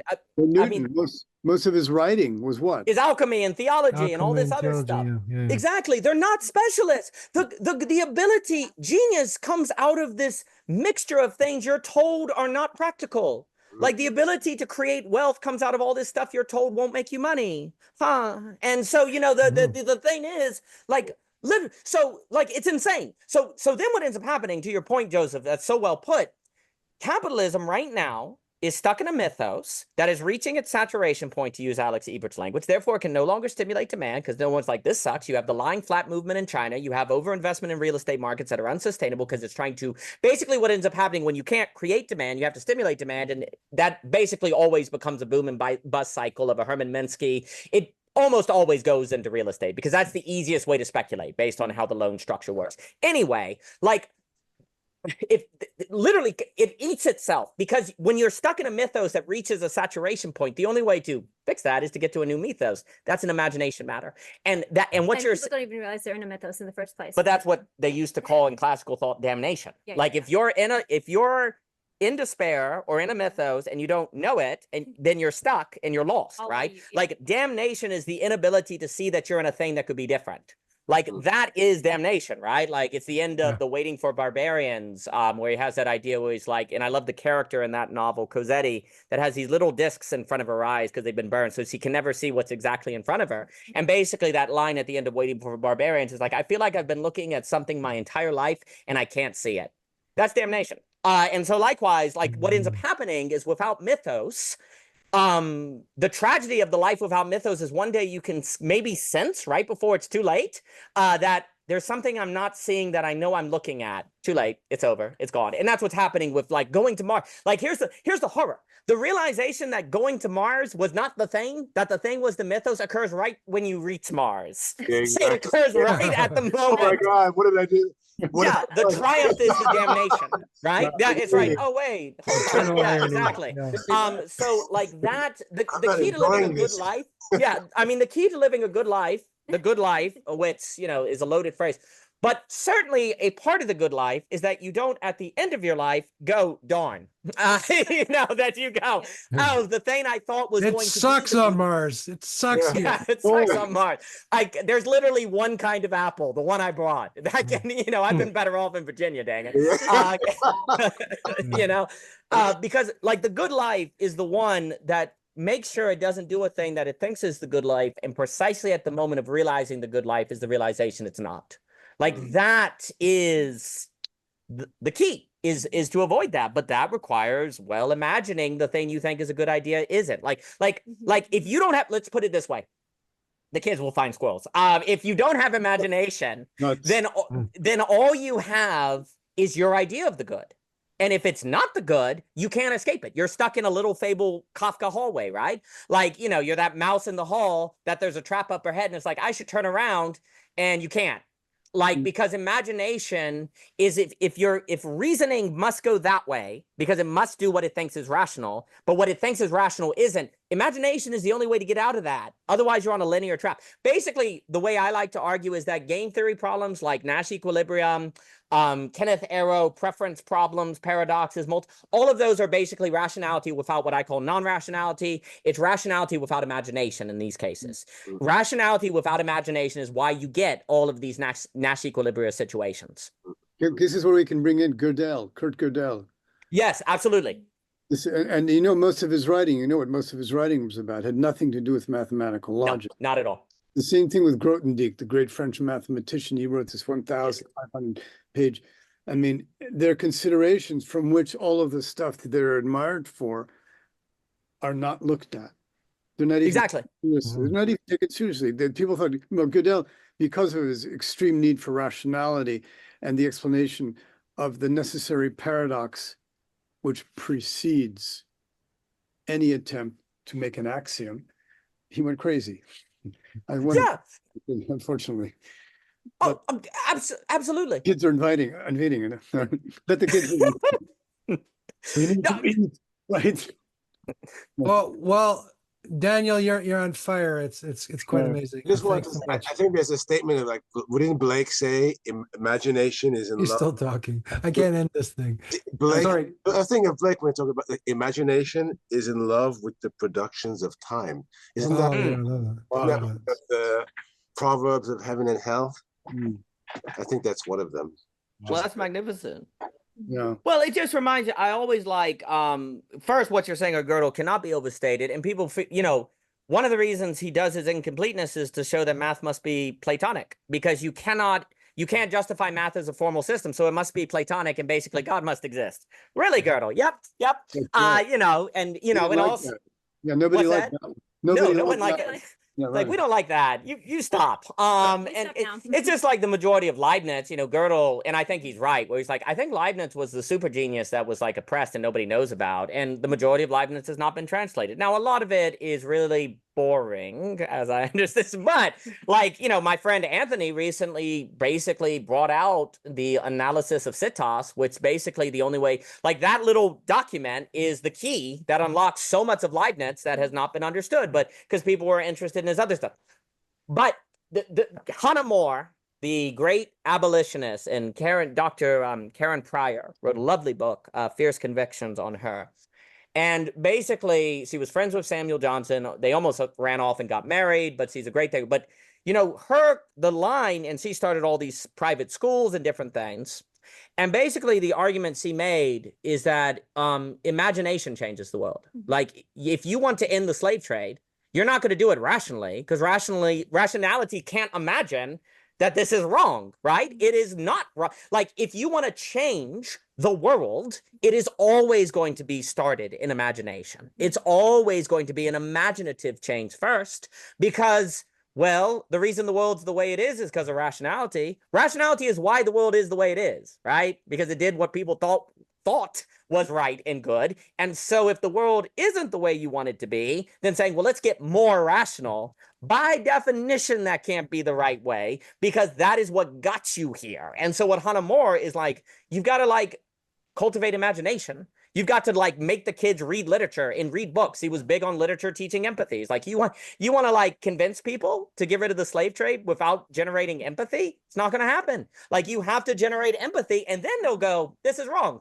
And so the primacy of imagination, which I would argue is also something that many classical thinkers understood, is it's a matter of imagination and the encounter of the beautiful. By the beautiful, they did not merely mean the aesthetically symmetrical. They meant the thing that strikes you and makes you go, oh my gosh, I have to change my life.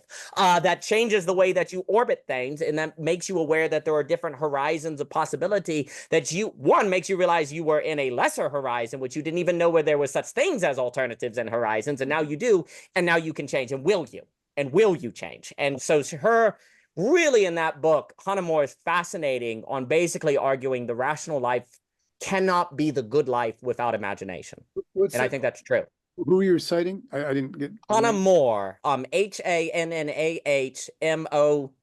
Hannah, the book's right there, I think. Fierce Conviction. It's You can grab Pryor. Pryor, Dr. Pryor right there. It's a lovely book, Fierce Convictions. We have the P section. Eyes, it should be Fierce Convictions, Karen Pryor, Dr. Pryor, Hannah More, More. You know, this is, oh, well, there's G.E. Moore. So it has to be, we're, Toni Morrison. Well, it's Moore, it's More. No, probably maybe I put in P. This is where we look on the shelves over there and see, but it's over there somewhere. It's called Fierce Convictions, on different things. So it's a lovely book. Great. Wow. Okay, I got my homework set out. I am Well, this rendered has been- speechless. This has been delightful. This has been so much fun. I don't know where the time has gone. Yeah. So it's been completely a joy. Thank you all for being here. She found it. I'm going to bring it over. It's a great book. Let me find it. Let me find it. It's actually on the last page, I believe. This book right here, Fierce Convictions. Lovely lady. I'm Karen Pryor. So let me find it. Because I think if this claim she makes here is economically, socially, well, it affects everything. And it's not by chance we keep falling into all these multipolar traps without the imagination, because the only way to avoid a suboptimal result where when everyone does is rational, that gives you a suboptimal result is precisely going to be found is going to be found in the non-rational or the imaginative. Yeah, it's something where she basically says, she lived her life fighting for justice, but understood that the mind could not be ready for justice until it imagined a new world. She understood that it was imagination more than rationality that could change the world, something of that nature. So it's a beautiful line. If I could, but it's this book. So really nice. Very good. Well, you guys are That's great. a good spot. That is a good spot to end this Yeah. conversation. It's the perfect moment to end this conversation. Not that I want to end this conversation, but I feel it needs to be ended at some point, maybe. But anyway, thank you. It's funny. Thank you. We did a poetry salon and we had an open mic, and then now it's like become this enormous conversation, and so it's different every time. So anyway, but thanks so much. Daniel and Michelle do this thing called the net. You do it once a week where Yep. Daniel is like this. He's always like this. He doesn't He has no other mode. ever turn off his brilliance. It just keeps You're coming kind. and coming, and it's like You're kind. it's an endless fountain. So You're sweet. anyway, again, thanks so much, guys. That It's was been a lot of fun. blast. Yeah. And So I'm good gonna to go meet and you both and to see you again, Andrew. Nice meeting you guys too. It was a Yes, pleasure, thank Joseph you so David. much Thank for you your so time. much. Yeah. It's really been a joy. And Andrew, always a pleasure. Yeah, Thank you for the thank chance. you. We had a great time. So Always, thank you yeah. all. Fun. Good night, everybody. A lot of fun. Have a Okay. good one. All the best. See you All the guys. Best.